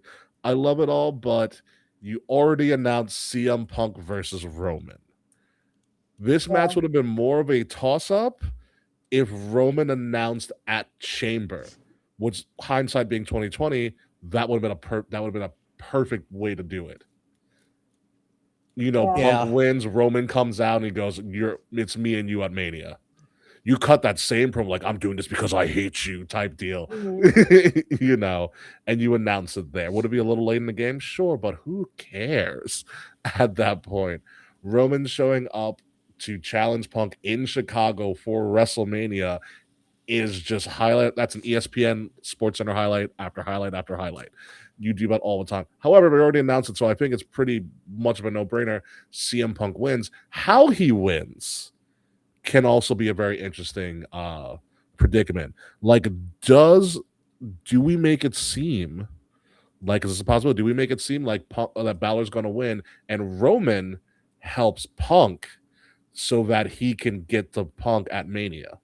No, because then Finn has an excuse to be in the match, which would ruin everything. This is also I would mark the fuck out if they turned it into a triple threat between Punk, Roman, and Finn. Game over for me. It would turn into WrestleMania 2000 and McMahon in every corner. At that point, just putting people on the show just to put people on the show. I do think Finn, the whole Judgment Day, do deserve something monumental to happen around Mania week and or Mania itself. Whether it's a turn, whether they're kicking somebody out, whether they're adding new people, something needs to happen with the Judgment Day. Finn being essentially the World Heavyweight Sacrificial Lamb because they're back in Chicago kind of sucks for him, but I think he's got to turn a little more urban in the next year for WrestleMania or post WrestleMania. I think he's going to have a little bit of that Prince Balor from his second NXT run. In that case, it's just we're brooding it right now because he's getting a little bit more chirpy. He's getting a little bit more of an attitude towards the members of the Judgment Day. Like he's a very, very teed off at them a lot of the time. So I think this is just going to add fuel to the fire for Balor. But CM Punk wins this. There's no way you bring CM Punk in Chicago and you have him lose the world title. They're really funny.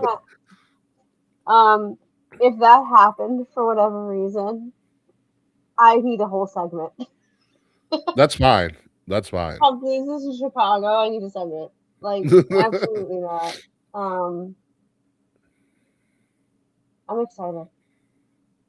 Yeah, it's going to be interesting. WWE hasn't done the United Center in a while, and Will and I have been to the United Center very briefly to see a Jordan statue. Same.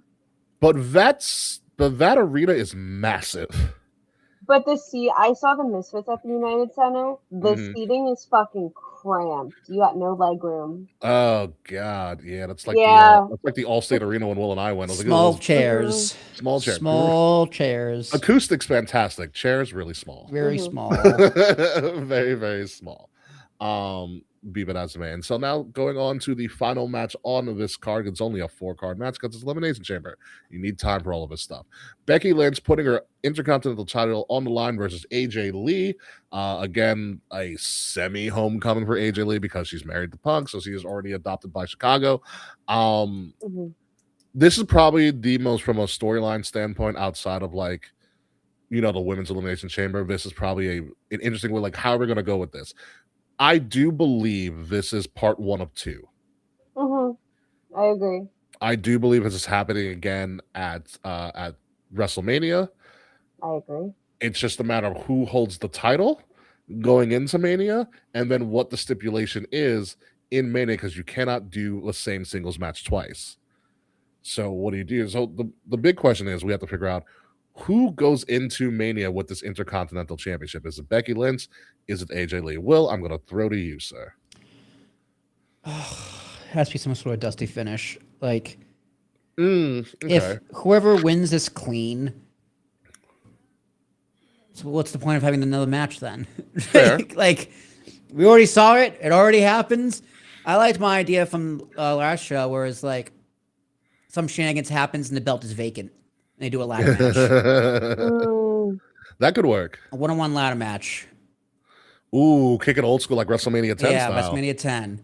That would be fun. I mean, I feel like they'd both be down for that. Yeah, like other than that, so I'm gonna say no. I'm gonna say somehow no contest, or the belt is vacated. So essentially, Becky Retains. So you're gonna go Becky officially then. I guess so. You can do vacant or vacated. That is technically an option. Yeah, I'm gonna say no contest. So you're gonna say no. So Becky then. Yeah. Becky would retain by default. Yeah. Okay. I don't know here. So my thinking is, See, I want to see it, but not here. yeah. It's like, remember last year we had Kevin Owens versus Sami Zayn in Elimination Chamber. We're like, yay, but not here. Well, that was supposed to set up Randy versus Kevin. Yeah. And then Kevin got hurt. Kevin got hurt. That was a fun ass match, though. I was there. It's the thing that's good about Becky in this iteration run, and her Trumpian run, as I like to call it at this point in time, because her Twitter game is so Trumpy and it's ridiculous. Yeah, she's just Becky Trump. Becky's good. She's good in the chase in this aspect because she's so unhinged. So her losing and throwing a hissy fit for like a week, for like a month being in the Mania, I think is great TV, and I think that would benefit the feud. And it could lead to them doing something like, I like the ladder match idea, but it could lead to Becky saying something. I'm totally stealing this from Mick Foley's son, being like, Becky goes, I'm going to do the thing.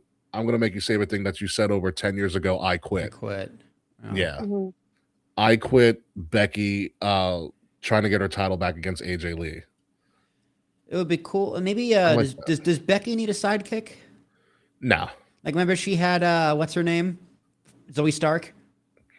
Zoe hasn't. Zoe. No, that's Trish. Trish had Zoe Stark. Trish had Zoe. Yes. Zoe Stark should be. Does Becky need a JD Vance, this little doughy boy? I don't know. Or Becky puts her career on the line.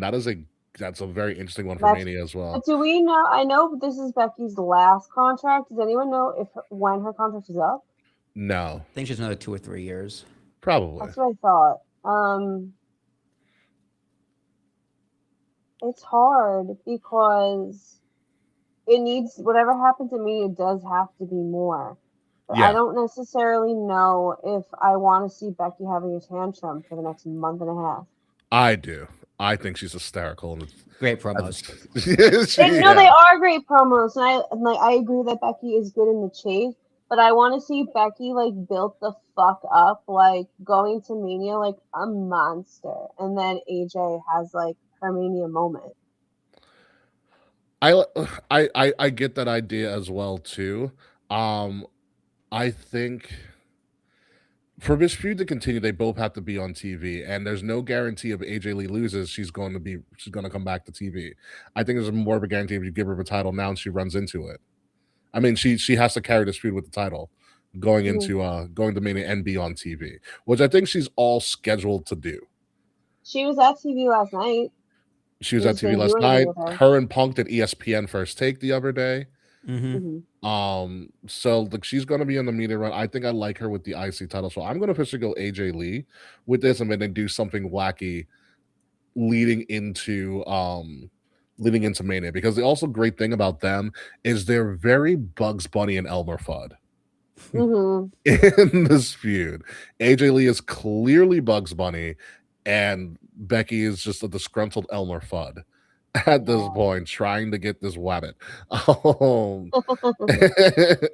and everything. And they play off each other ridiculously well. That dynamic is good. And I think having something that Becky wants and desires plays into Mania more than AJ Lee trying to go for it again.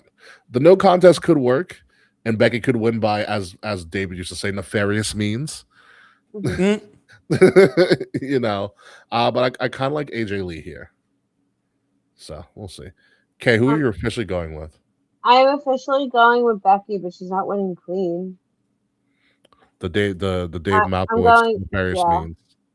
I'm going with Becky with nefarious means. That listen, I totally understand. It's totally plausible. Elimination Chamber again, folks, is going to be Saturday, February 28th, starting at 7 on ESPN in the US and Netflix internationally because we had to be different. Just a quick update of our standings, even though Kay, you weren't here, so we will tell you that in first place, unfortunately, is Will Tarashak. Me and you are tied with 5 points coming off after the Rumble. Don't worry, in a couple weeks after Elimination Chamber, we will have I think it's Vengeance Day is in NXT next week, and then That's March. we have Vengeance Day, and then a week after Vengeance Day, we also have AEW's first major event of the year is Revolution. Yes, so we will be there's ample time for us to take the throne here. But be that as it may, let's crown this event. How well do you think this is going to be? 1 being the exploding barbed wire death match, 10 being the ending of WrestleMania 40. Kayfabe, who you got? I'll give it an 8. I really like the Chamber. Chicago's going to be a great crowd. Punk as champion, the Chicago crowd is probably a good chunk of why these points are being given. This is true. I'm just nervous.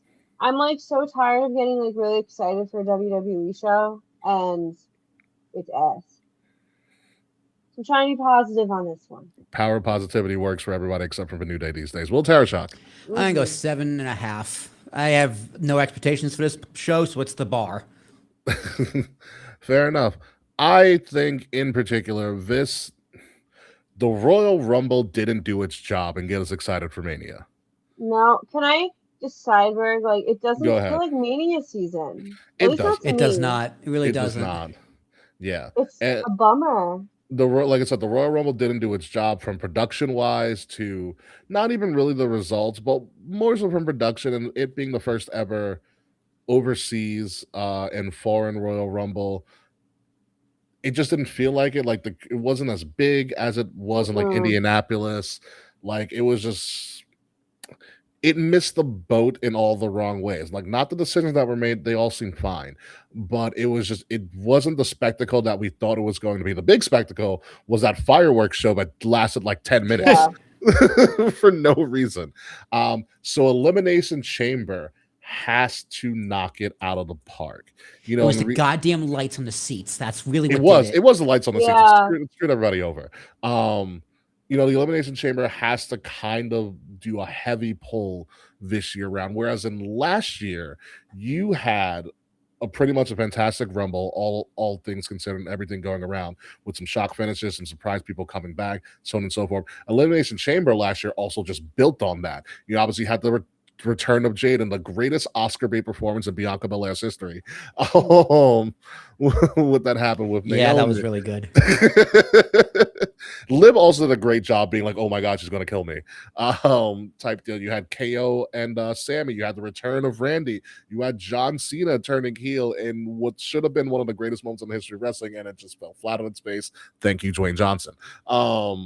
But be it as it may, in that moment, we were like, this is going to be a wild Mania, and we don't have that feeling this year. So there's a big onus on Elimination Chamber doing something pretty big. Be it as it may, it's still probably like an 8. A low 8 for me, but an 8 nonetheless. I'll take a low 8. Yeah, I'll take it. I accept your terms. Thank you. I appreciate that. With that being said, I think that's all the news that's been in the booth. Do we have anything else that we missed on this show? I don't think so. I think we covered everything. Like, I mean, listen, it's Mania season is supposed to be Mania, and there's something that needs to happen to kick it into high gear, and we don't have that just yet. Honestly, What we could have, which we did not the cover. only thing keeping me going. You're going to be yelling at the TV screen like Will in like 2.5 months. Yeah, I don't know how I'm going to watch the Yankees this year, if at all. Oh, yeah, that's right. Oh. Yeah. It's going to be bad. Yeah, find somebody with MLB.TV. My dad had it for a free year last year, so this year it's not free. Not So there. it didn't work for him, so he's probably not going to pay for it. Damn. And if it were, I'd pay for a VPN. Not happening. Yeah. The other thing that could kick it into high gear, which we did not talk about, and that's totally my fault, but we'll talk about it now. What's in the box? Oh, Chainsaw Charlie. That's how he debuted last time. That's true. I forgot about the fucking box. Yeah, well, they keep on playing patty cake. I really think they don't know what's in the box yet. Well, it was going to be so. Seth Rollins, but now that Bronson Reed is injured, Yeah. this one might as well be the gobbledygooker. Watch it be Sting. God. What if it's R-Truth trying to get to the Elimination Chamber because he's always late to pay-per-views or goes to the wrong place? He's mailing himself there. That'd be funny. That would be really funny. Well, I do think it's Jericho, because remember a few years ago we were all calling Jericho the Terry Funk of wrestling, modern wrestling, the modern day Terry Funk. Yeah. Terry Funk debuted as Chainsaw Charlie in a fucking box. Well, do we get a brand new version of Jericho, or do we get like Judas Jericho? Chainsaw Jericho would be hilarious. I think Judas Jericho would pop. It would. I had seen something recently on some random dirt sheet that Jericho's AEW contract is frozen right now. Tony Khan has done that before. He did that with Ray Phoenix to everybody's disgust. So maybe Jericho's frozen and it's not Jericho, but they're hoping it's Jericho. What if it's the Godfather? He comes out with a bunch of hose and zips his pants up. I mean, if it's not Jericho, it's Kevin Nash holding up a sign that says "I'm sorry." Oh my God! Wait, Fretz, you're right. It might be Danhausen. No, for real. Danhausen and Triple H followed each other last week on Instagram. Danhausen. I mean, listen, I think Danhausen's great. He's a great comical character, but no. Him, R-Truth, and Mr. Iguana are going to be the first WWE trios champions. Mr. Iguana's in 2K26, and that is a very great reason to buy that video He game. is, but Kelly is not. I used to love Kelly. Holla!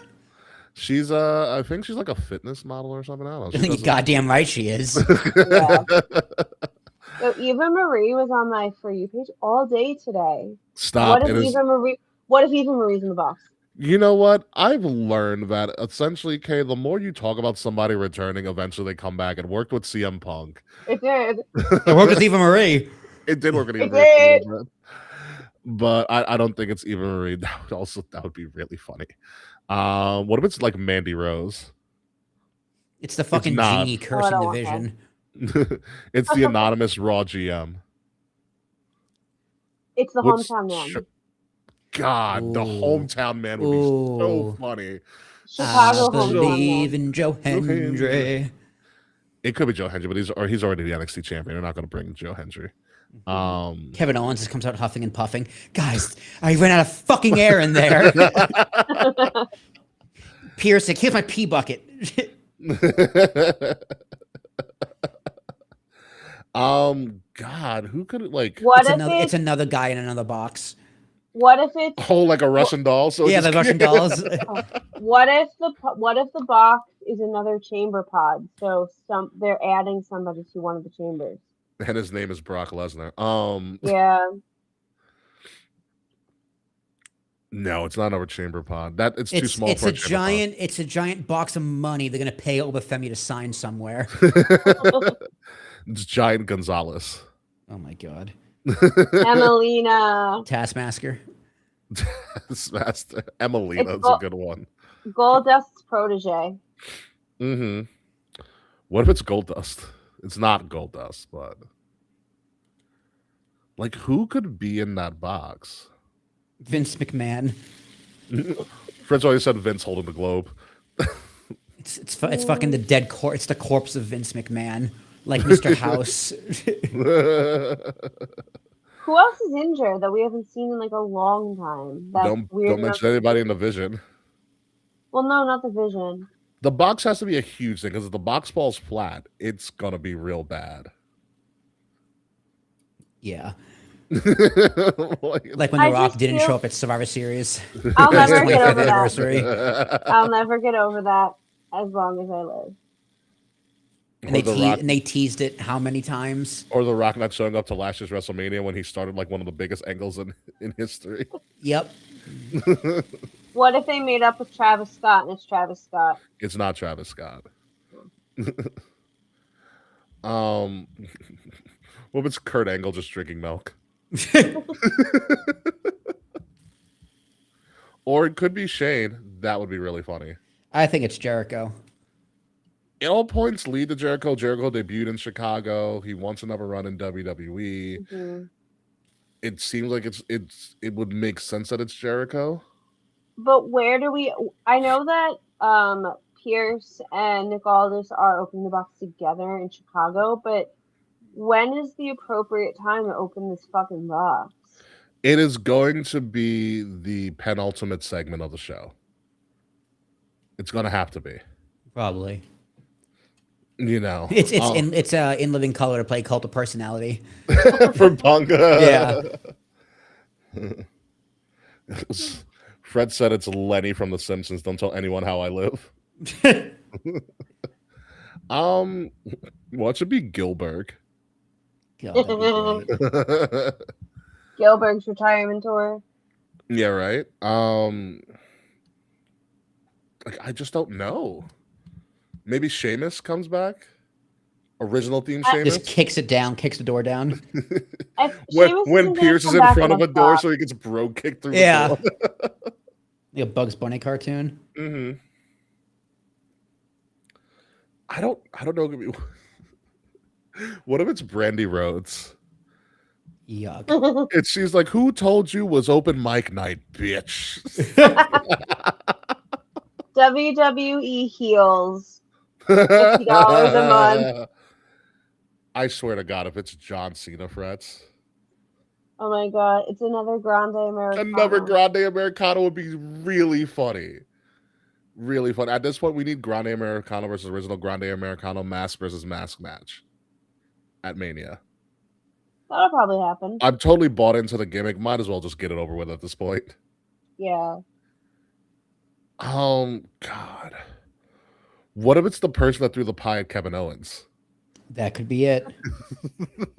We finally. What if it's bad? What if it's Bad Bunny? Oh. Well, actually, no. He's on 4 right now, but it's a proxy for Bad Bunny. What if it's the hand? That Mae Young gave birth to? The Mae Young hand, yeah. That is one of the weirdest wrestling bits that just happened to just go over well as it just grew older. Okay, did you ever hear the story about how the hand thing came to be? Like why they decided to do it? Mm-hmm. No. It's real simple. Vince McMahon thought it was hysterical. I mean, he's not wrong. We're still talking about it. It popped him so hard. That's why they went with the segment. And that's the type of rich I want to be. It's just right. Just to make inside jokes with myself on national TV. What if it's Jinder Mahal coming for the title? Oh, that'd be so much fun. I will never hinder Jinder. What if it's Heath Slater? He's like, I got kids. I need this job. Oh my God. It could be Ryback. It's not Ryback. It's not Ryback.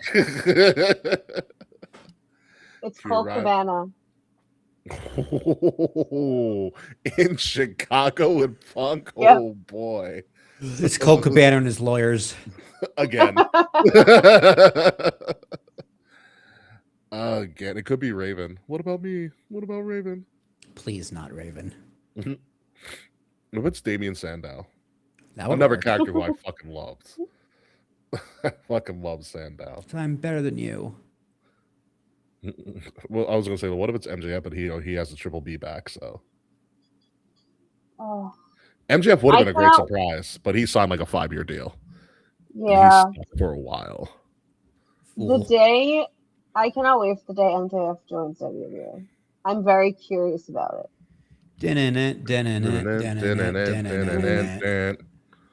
Terrible entrance music. It grows I on love you. his entrance music. It grows on you. He's one of the better presented entrances in AEW too. Mm-hmm. He's presented really well with his entrance. Mr. Fred says we're forgetting the Shockmaster. Stop. Oh, I said Taskmaster. I meant Shockmaster. It's fine. I know what you meant. Shockmaster would be really fucking funny. A fucking bedazzled stormtrooper helmet. Like, who thought that was a good idea? Oh my god. What if it's Bianca Belair? People are like, oh my god, finally. Well, she just had surgery. Just Like, now, yeah. What the fuck Yeah. took so long? Why not do it last year? She couldn't find a doctor, but she posted something post surgery like, didn't give her a son such doctor who believed in me, which isn't an uncommon thing for Black women. But they don't understand. It happened to like Serena. It happened to Serena Williams once, like during pregnancy. Like the nurses didn't believe that she was in pain. Yeah. It's the brass. It's a brass ring. Someone's going to grab the brass ring. What if it's the 24/7 championship? It's Vince Russo.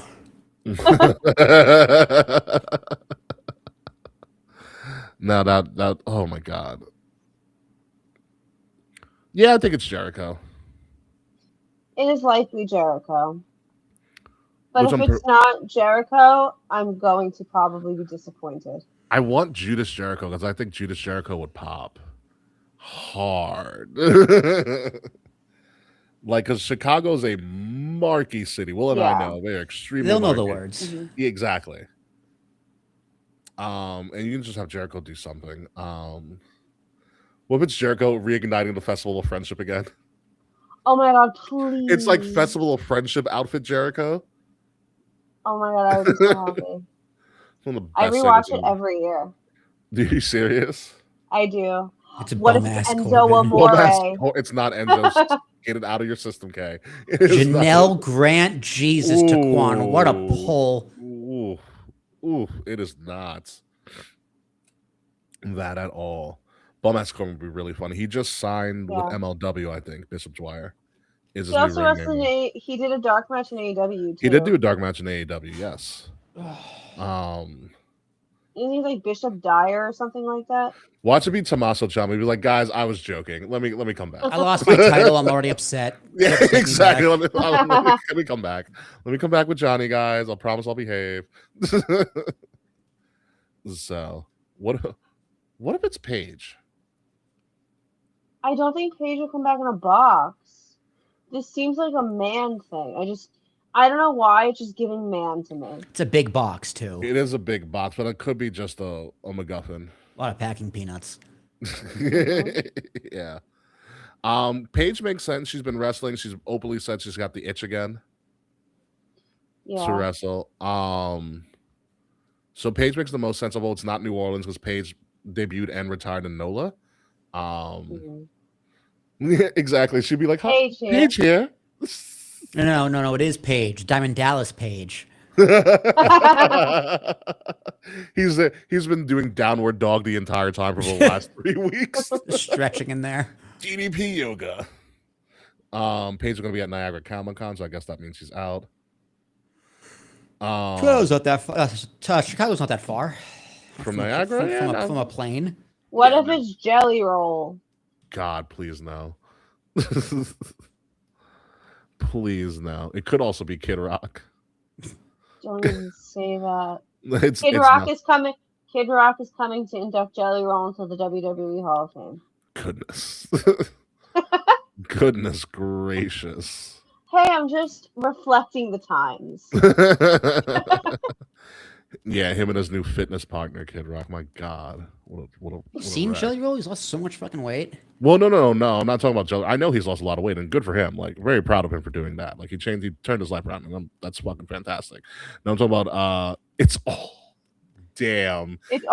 retribution. I know who it is. Mustafa Ali coming back in Chicago would be great. It's the Raw Underground Girls. It's the Raw Underground girls. Nice. God, Raw Underground was such an underutilized What a thing. weird 3 weeks in wrestling. Raw Underground. Raw Underground Dude, had I so liked much it it. was the tits. It was. It only didn't work because Shane came up with it and it wasn't a Vince idea. That's literally what it was. It was so cool. And that's when Omos debuted because he was the doorman of Raw Underground. Yes. Yeah, he was. He was a doorman for Raw Underground. That was Omos's official debut, which is crazy. But yeah, that I think we've exacerbated all of the different people that it could be. It's Tucky. Tucky. Okay. God. I will say this. They struck gold and they killed it too early. Mandy and Otis's love relationship Oh yeah. Yes. was one of the best things in wrestling. You know And what? You know what I remembered happened today? Liv Morgan at Lana and with Bobby Lashley. Oh, when Bobby Liv Morgan was Lashley. the random mistress? Yeah. Yes. Which for some reason, which we kind of dropped that real quick and no Real one quick. talked about it Yeah. again. Real quick. Guys, I got it. It's Kurt Angle's Vicodin prescription. It wouldn't need that big of a box. It wouldn't need a massive box. Too small, a little bit bigger. Bigger pill bottle. Oh my god, yeah, what a weird time in wrestling. It's Ring of Honor. It's ROH. It's ROH's TV contract. That's a good one. Dude, it's a classic whodunit. I love it. Yeah. Who could it be? Anywho, with that being said, I think it's time to get the show on the road. Let's get out of here, and we'll talk about. I need to share with both of you, Mick Foley's son Dewey, who's a former WWE writer. He posted on Twitter about what his WrestleMania card would be. Ooh. Oh. It's very, very interesting. So we'll talk about that in the post, and I'm going to pull it Mick up. Foley versus The Rock and I Quit match. Again. No audio this time. No, but we'll talk about what Dewey predicts. And I actually really, really like his card. But anyway, folks, ladies and gentlemen, you have been listening to Kings of the Rings podcast. Thank you for yawning, Kay. You've been listening to Kings of the Ring podcast, episode number 434, A Little More Urban. I am your host, King Ricky Rose. You can find me on Ambassador Biggs across all social media outlets, BIGZ, Ambassador Biggs. Find Kings of the Rings podcast at KOTR_podcast across all social media outlets. Like, share, subscribe. The links to everything are in the description below, are as well up top here above me in that QR code. Scan that to get links to all of our social media, including some of our fantastic merch, which I happen to be wearing right now. Kay's wearing some as well, and Will's looking like the Big Lebowski at this point in time. It really ties the room together. Yeah, I bet it does. If you're listening to us, make sure you're listening to us on Wrestle Addict Radio, the cure for the common wrestling podcast. Follow Wrestle Addict Radio socials at addict_wrestle on Twitter and at Wrestle Addict Radio, all one word, everywhere else. The links to all of that, again, are in the description below. Mayo Mate Will Tarashak. So how do I become... Actually, no, I'm going to be suburban, so I'm going to be even less urban in a few weeks. When I move out of an urban district and move into the suburbs, so I'm going to be suburban. So I'm very excited. It's going to be a grand old time. 140 days without 140 days approved rating 70. Okay, I can take that. Those are good numbers. Those numbers are coming up. I can bump up a little higher, but hey, day at a time. I'm living my life a day at a time right now. It's all you can do these days. Mm-hmm. So. Anywhere I can find you, just hey, I'm no, just find me here. Okay, cool, fair enough. K-Pape. All right. As the only KOTR member that lives in an urban area, but the palest one here, I have nothing really to say. You can find me on. I have nothing to plug. My chances of puppy magazine stardom have ended for now. But I'm sure I'll find something else. You can find me on Instagram and TikTok at KAE. Did you say TikTok? I heard TikTok. I heard TikTok. All right. You can find me on TikTok eating Tic Tacs at KAE_FABE. There we go, folks. When we come back next week, we're going to get a little bit of vengeance because we have Vengeance Day. Hopefully, Elimination Chamber has kicked WrestleMania season off into a new gear, and we'll finally find out what's in the box. And I swear to God, if they just defer it to NXT, I will be so disappointed. It could also be Ethan Page, but who knows? But until next week, folks, goodbye, good night. We will see you soon. And hopefully someone that's not in the box is Slack. Because fuck you, Slack. What if it was Slack? Ooh, I might hate tweet a lot. Okay, I'm voting I might for have to Slack. drag him. Yeah, it's not Slack though, but fuck you, Slack. We'll see you next week, folks. Have a good one. It's my Slack in a box. This has been a Wrestle Addict Radio branded podcast. Yes, it has been. It's You William know Regal. what? That should be Slack's. That should be the next show when we get Slack on. Slack in a Slack box. in a box. Yeah. I'll make a Jack in a box, and the box is Just Slack. pop up. Yeah. That would make all the sense in the world. All right, let me find this this Dewey Foley WrestleMania. Guys, it's me. I'm posting from the box. Thanks, Frets. Thanks, Frets. Mm-hmm. Where is it? Oh, I forgot about that. Yeah, Marvel's Wolverine is coming to PlayStation in September. I'm really excited for that. Oh, fuck, that's right. Mm-hmm. And Spider-Man 2 is on the PlayStation. Spider-Man 2 didn't that originally come out on PlayStation? No, it's on the PlayStation Marketplace now. Oh, yeah, it's also on You can Steam. watch it for free, or you can play it for free if you have a PlayStation thingamabobber. I've been playing Black Myth Wukong. My brother picked People that up for swear my by birthday. that game. It's very satisfying when you kill a boss. Yeah. Like, it's challenging, but if you grind out some levels, you can go and beat the bosses. I'm still on Expedition 33. That's fair. Hard, but fun. The storyline swerved me in the middle, and so I'm kind of like, what the hell? So now I'm intrigued again. So anywho, all right. So Dewey Foley starts this. I found it. I love Dewey Foley's Twitter handle is Do We Have To. Yeah. That's so cute. So he goes, with the rumor about WWE creative maybe altering WrestleMania plans, I wanted to share the card I would pitch if still on the writing team with reasons/ways to get each match. Follow along if you'd like. His first match he puts Liv Morgan versus Stephanie McMahon for the Women's World Championship, which he predicted correctly. Liv chooses to face Stephanie at Mania. Raquel Rodriguez helps Liv become the new Women's Champion. Tune into Raw after Mania to see what comes next. His next match on the card, Rey Mysterio versus Gunther. If Rey loses, he must retire. After a match toying with the emotions of WWE fans everywhere, Rey catches the career killer with a quick move and wins.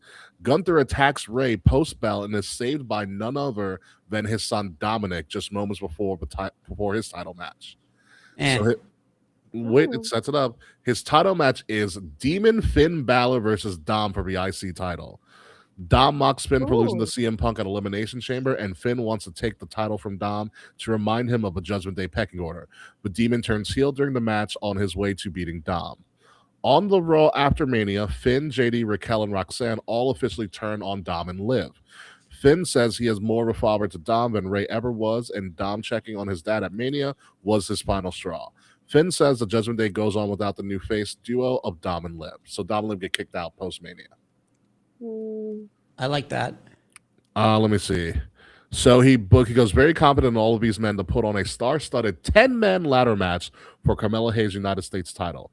Many deserving SmackDown superstars can be inserted here with enough to do 9 qualifying matches. He goes, this Mania needs a ladder match. So the people in his 10-man ladder match for the U.S. title include Aleister Black, Damian Priest, Ilya Dragunov, Rey Fenix, Trick Williams, R-Truth, Sami Zayn, Shinsuke Nakamura, and Randy Orton. That's a fucking wild match. That is a pretty wild match. Wow. But I like it. I like it a We'll never lot. get that. He goes, in the next match he has is Roman Reigns versus CM Punk. He goes, I don't need help with this one. That's all he says. The next match says a new champion is crowned at Elimination Chamber. AJ Lee defends the Intercontinental title versus Becky Lynch in an I Quit match. This is where I got the idea from. After her chamber loss, Becky vows to make AJ say the words she said many years ago, I quit. Next one, El Grande Americano versus original El Grande Americano in mask versus mask match. El Grande Americano finds a way to win, and original unmasks himself to reveal he is Chad Gable. Gable finds himself in the coming several months and is hoisted towards the top of the depth chart. He goes. The next match he has is the women's tag division keeps rolling as Mania hosts the first ever tag team Iron Survivor Challenge match, where you have Rhea and Io, Bailey and Lyra, the Bella Twins, Lash and Nia, and Alexa and Charlotte. So if you ever watch NXT Iron Survivor, I think that's a kooky idea to put in WrestleMania because it's a really long match, but it's interesting. I like an Iron Survivor, but I don't think that works for me. I don't think it works for tag. It's too long, yeah. He goes on to say, depending on the health status of Bianca Belair, she takes on Jade Cargill for the women's title, WWE women's title, making it a Vegas street fight to show Jade's strength. If the EST is available, Tiffany Stratton is there. Rhea Shah could pull double duty too and lose because of it. Here's one that's a toss-up. Seth Rollins versus Braun Breaker. Will either man be ready? No. No. He goes, if not, they can be incorporated into the following match on the outside without having to do much. If both are healthy, makes sense to do this at Mania and run it with 2 more times before moving on for a bit. So that match probably isn't happening. It's definitely not happening. Next one we have on the card here, it's the Masked Man, because it's the upper mystery. The Masked Man reveals himself to be Bad Bunny, and he has a vision to take out the Vision. With a newly recruited Ethan Page, Logan Paul, Austin Theory, and Bronson Reed take on Adam Pearce's handpicked team of Bad Bunny, LA Knight, Penta, and Javon Evans in an 8-man tag. Too bad Bronson Reed screwed that up. Again, another match that's blatantly obvious that they're teasing for the sake of teasing. Obafemi versus Brock Lesnar. Big man versus big man in a match that makes Femi look like a total monster regardless of the booking decision that ultimately is chosen. This one I don't think is going to happen, but I kind of like it. The World Tag Team titles are on the line. The Usos versus the New Day. Yeah, they could do that one more time. I would watch that again. His story is great. New Day becomes #1 contenders a month before Mania. They use the time to get fans emotionally invested. Big E shows up with a Remember Who You Are promo to Woods and Kofi. Big E says he forgives them if they forgive themselves. And then the final match he has booked for here, this is obviously no particular order, this is how he came up with it. Make Jacob Fatu versus Drew McIntyre for the undisputed title at Chamber. Cody Rhodes, with Chamber winner, screws over Drew. Fatu is the new champ. Drew gets his rematch to make this a triple threat at Mania. Not too creative, but them continuing to screw each other over continues. And that's his essentially he 14 match card. Yeah. Well, that checks out. Yeah. They're not going to do most of those, but that's okay. No. Yeah. He got some of them accurate, so. So, but no, that I was like, this is a really good card. But, you know, Triple H being Triple H. Yeah. And who knows who else is going to get injured between now and Mania. Yeah, they've been really injury prone this year around. It's bad. It is pretty bad. Did New York City have a snowball fight yesterday or today? I mean, they've been I'm sure somewhere. Yeah. I'm looking this online. It's like it's the 3rd annual Side Talk snowball fight. I believe that. There's also in Washington Square Park. I don't even know. There's also somebody who had a New York Yankees fitted dressed up like a medieval times person. I saw that. So it was like a steel, and he had the protector on his face and everything. I was like, my God. Someone in two brothers in Astoria got on the news because they built a 9-foot snowman. Really? There's a 9-foot snowman somewhere in Astoria. I gotta find it. But today I saw a lot of the park by my apartment. All the kids were out after school, and they were all building snow people and igloos. Nice. Very wholesome. Ooh. Oh yeah. By the way, Will. So I started watching the Bond films. Yeah. Yes, you and everyone else. Well, I finished the first round of Connery. So now I'm on to Lazenby and then Roger Moore. I will tell you about the original Connery. That's a hot dude back in the 60s. Oh yeah, dude. I'm not, you know, this is gonna be a little weird. I've never seen a Bond film other than Casino Royale. Neither have Which is fine I. because Casino Royale is a fucking fantastic. I know film. Casino Royale is like the best one. But like I don't know, it's this the whole spy genre, like Bourne, Mission Impossible, 007, just any spy movie that isn't Agent Cody Banks, it's never cared for. It's Agent Cody Banks, Jesus. Agent Cody Banks was so good. I will tell you this. So Sean Connery's is a suave, handsome-looking devil in his prime, and I get it. He's a little bit too misogynistic for me, but it was the 60s. It's the 60s. Yeah, a little bit too misogynistic for me. Like half of his scenes, he's making out with some random new person. But I will say this: I totally understand Austin Powers and Goldmember now after watching Goldfinger. Huh. It's almost a direct parody on purpose. Yeah. Gold. I still have vocal stems from Goldmember to this day. Doom clone. Smoking a pancake. But no, I'm I like it so far. They got better. Like the first one is such a drag because, well, you've been a film guy for a while. Early 60s audio is so dry. Oh yeah, I bet. Early 60s movie audio, I was like, oh, this is a tear. This is the terror to get through. But then they realized, oh, background music for our transitions are allowed. So it gets better. So I'm getting close to the 70s now. But so far so good. Sean Connery's Bond movies got better as they kept doing them. Like they figured it out after a while. So it's interesting to see what's going to happen in this next iteration of Bond with like the one Australian Bond and Lazenby. So, who else do you know is watching the Bond movies? Nash, my friends from Nashville. That makes sense. That makes sense. But yeah, oh, I had an interesting question that I've seen posted on Twitter. I was going through Dewey Foley stuff. If someone offered you $5 million to watch one movie for 72 hours straight, which movie are you choosing? That's a great question. Lord of the Rings 1. Fellowship? Yeah, Fellowship. Extended edition? Yeah, so you can waste more time? Yep, of course. I'm watching the credits too, baby. Yeah, I think because Fellowship is the best paced. Okay. And it's the ensemble cast, and there's no part of this movie I'm like, wow, I'm bored. Let me look at my phone. It's just a clear, great beginning to end movie. It's very different. Like the first half is also way different than the second half, so you get two very different movies. Gotcha. What's your choice, Kay? I'm thinking. There are so many movies that I like. Mine's probably Infinity War or Endgame. Like my gut reaction was Mary Poppins. Charles said Pootie Tang. Oh, that's 72 hours. That's a long time. It's 3 days straight, baby. That's a long time. Okay, so it's what? So it's like, oh God, how long is Withering Extended Edition? So almost 4 hours. Endgame is the 3-hour movie, so it would be 8 times a day that you would watch. So 228 minutes. How many minutes are in 72 hours? 228 minutes is the extended edition. So divide that by 60. I also, if not Mary Poppins, probably The Birdcage. 228. 4,320 minutes. Divided by 60.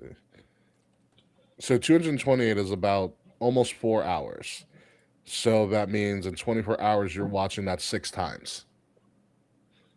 So it means you'll watch it a total of 18 times in 72 hours. Yeah, if round up, it's 19. Yeah. For $5 million. 19 times. Well, how do I sleep? I don't know, actually. Or like, do I play? Okay, no. Okay, so you got to make this possible, right? Food is brought to you. Yeah. Right? And when you fall asleep, the movie automatically pauses. When you wake up, it automatically starts again. That could work. So it's 72 hours. It's 72 hours of waking time. So because otherwise I can't stay awake for 72 hours straight. Not many people can. Not many people can, no. But it's a good little thought experiment.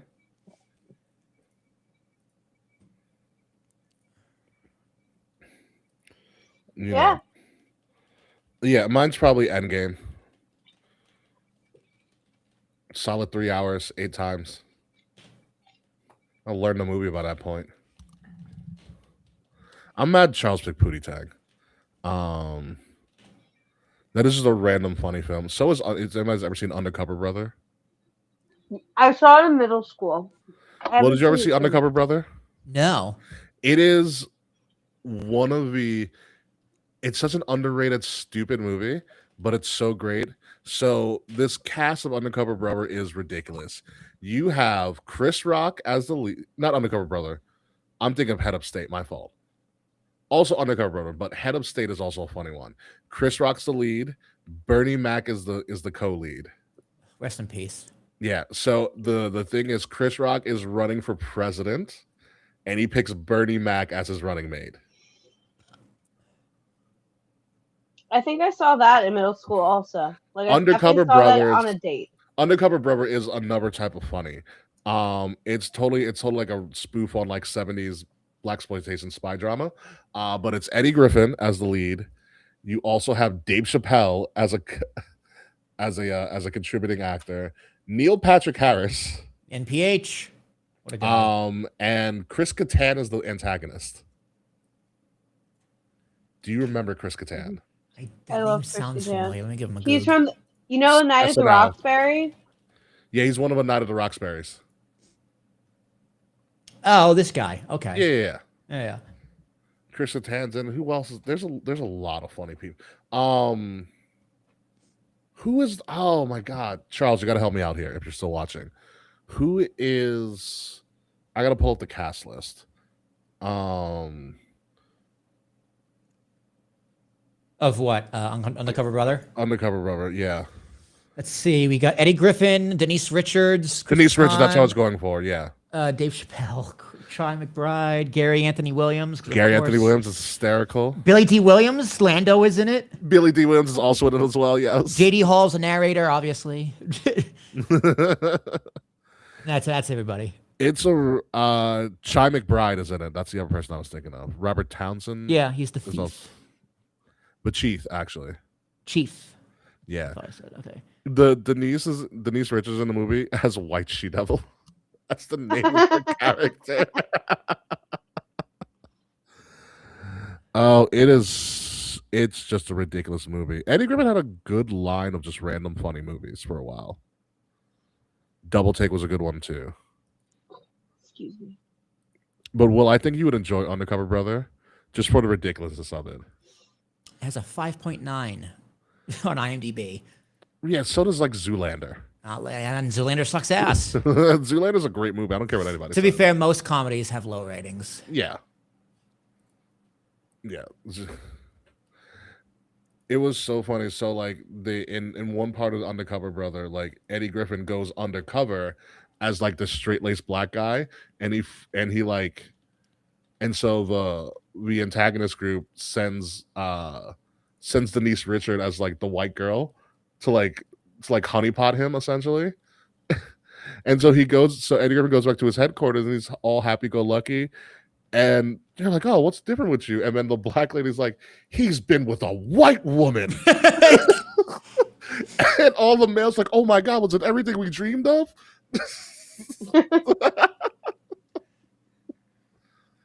Oh my God, it's so funny. And Denise Richard playing White She Devil is, God, it's so funny. It's just dumb humor. As it was. But also see Head of State. Head of State's good too.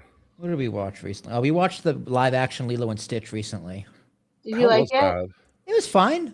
I mean, the cartoon's better, obviously. Yeah, of course. But this one wasn't bad. I gave it a 7 out of 10. Okay. I showed Liv Princess and the Frog yesterday. Yeah? How'd that go? She loved it. We went to Bath and Body Works the other day for hand soaps, and they have a bunch of princesses right now, like soaps, candles, and shit. So we got a bunch of the hand soaps because they had like a really good sale. So I just stock up. So we were talking about the princesses, and I was like, "Do you have a favorite princess? Have you even seen all the films?" And she hasn't. So I'm like, "All right." And I knew she hadn't seen Princess and the Frog, so we started there. It's such a good movie. Yeah, so we weren't talking about Uncle Ruckus in particular, but we were talking about Gary Anthony Williams as he played Smart Brother in Undercover Brother. It's one of its classic movie. It's always weird to see Gary Anthony Williams because he plays so random characters. Like Gary Anthony Williams is Uncle Ruckus in the Boondocks cartoon. Who have you ever seen? Well, did you ever watch the Boondocks cartoon? No. I watched it like Damn, here that's and 20 there, inches. like when it was on TV, but I didn't watch it like on a weekly basis. So Gary Anthony Williams plays a guy named Uncle Ruckus. He essentially is Clayton Bigsby before Clayton Bigsby. Yeah. Mm-hmm. I know of the Boondocks. I know it was an Adult Swim. Adult Swim cartoon, yeah. Based on the comics. Yep. Oh, I didn't know it was based off comics. Yeah, it was a comic strip in newspapers. Nice. That's pretty cool. Yeah. Aaron Magruder is the originator of the comics. I'd read the Boondocks comics in like the Sunday paper all the time when my parents got the Sunday paper. I loved the Sunday comics. Mm-hmm. And then I was like, oh, we're making a Boondocks show, and the Boondocks show is so fucking good. There's an episode called The Trial of R. Kelly. And it's such a like there's a Trial of R. Kelly was a great episode. There's another episode about like what if MLK was living today. Oh, that's cool. Yeah. Kalani Jordan versus Lola Vice in the underground match at Vengeance Day. That's perfectly fine. But there's always a bit of comedy in it. There was what was another a good episode? There was an episode about a homosexual rapper named Thugnificent. There's a whole so it came out around the time the Obama administration was, and there was a whole episode. It's very South Parky, but kind of made for people of color. There's a whole episode about people liking Obama just because he's black, and they made a song. They had Will.i.am create a song called "Dick Riding Obama." Wow, I missed the 2000s. 2000s were great. Yeah. Oh my god. Oh, I think I have to send you this, Kay. Because I didn't send Will this, and maybe you'll be able to see it. I saw a video today where somebody was like, "Tell me what movie was popular. I can tell you what was going on in society at that time." What movie? Depending on when the movie was popular. Yeah. It's very interesting. It's very interesting the pattern that someone picked up. What pattern was picked up? Essentially, like when the economy is doing really good, superhero movies are popular, or when people are feeling good about society, superhero movies get popular, or when like people are feeling bad about society, you have like dystopian futures. You know what? That makes a lot of sense. And then like also somehow Dracula comes into play a lot of the time. Well, I gotta see the new movies. I kind of want Bride, actually. Bride looks so cool. Like I'm very intrigued by what they do with that. Yeah. I want to see Crime 101. What's that? It's the Chris Hemsworth, Mark Ruffalo, Halle Berry movie. Oh. Yeah. I don't care about Chris Hemsworth. It's perfectly fine. I'm more of a Luke Hemsworth kind of guy.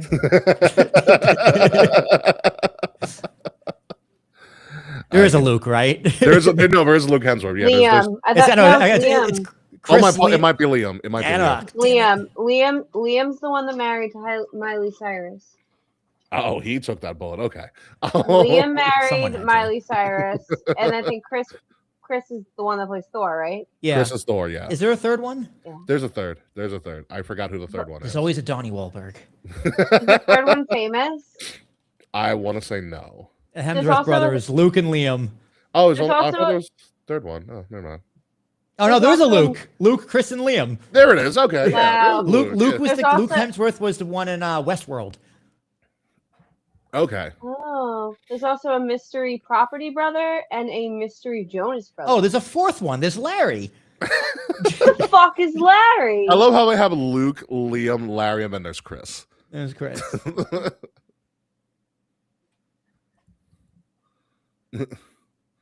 Oh my! Unless this guy's is completely unrelated. Maybe. Who knows? But here, I'm gonna get going. And whatnot. Yeah, I'm tired. Will do. I'll drop that movie trend TikTok thing in our Discord. Yes, please. I'd love to watch it. Yeah, no, it's a good, interesting autistic pattern recognition that someone picked up. But we all Love need it. So, with that being said, folks, we're getting out of here, and we will see you guys next week.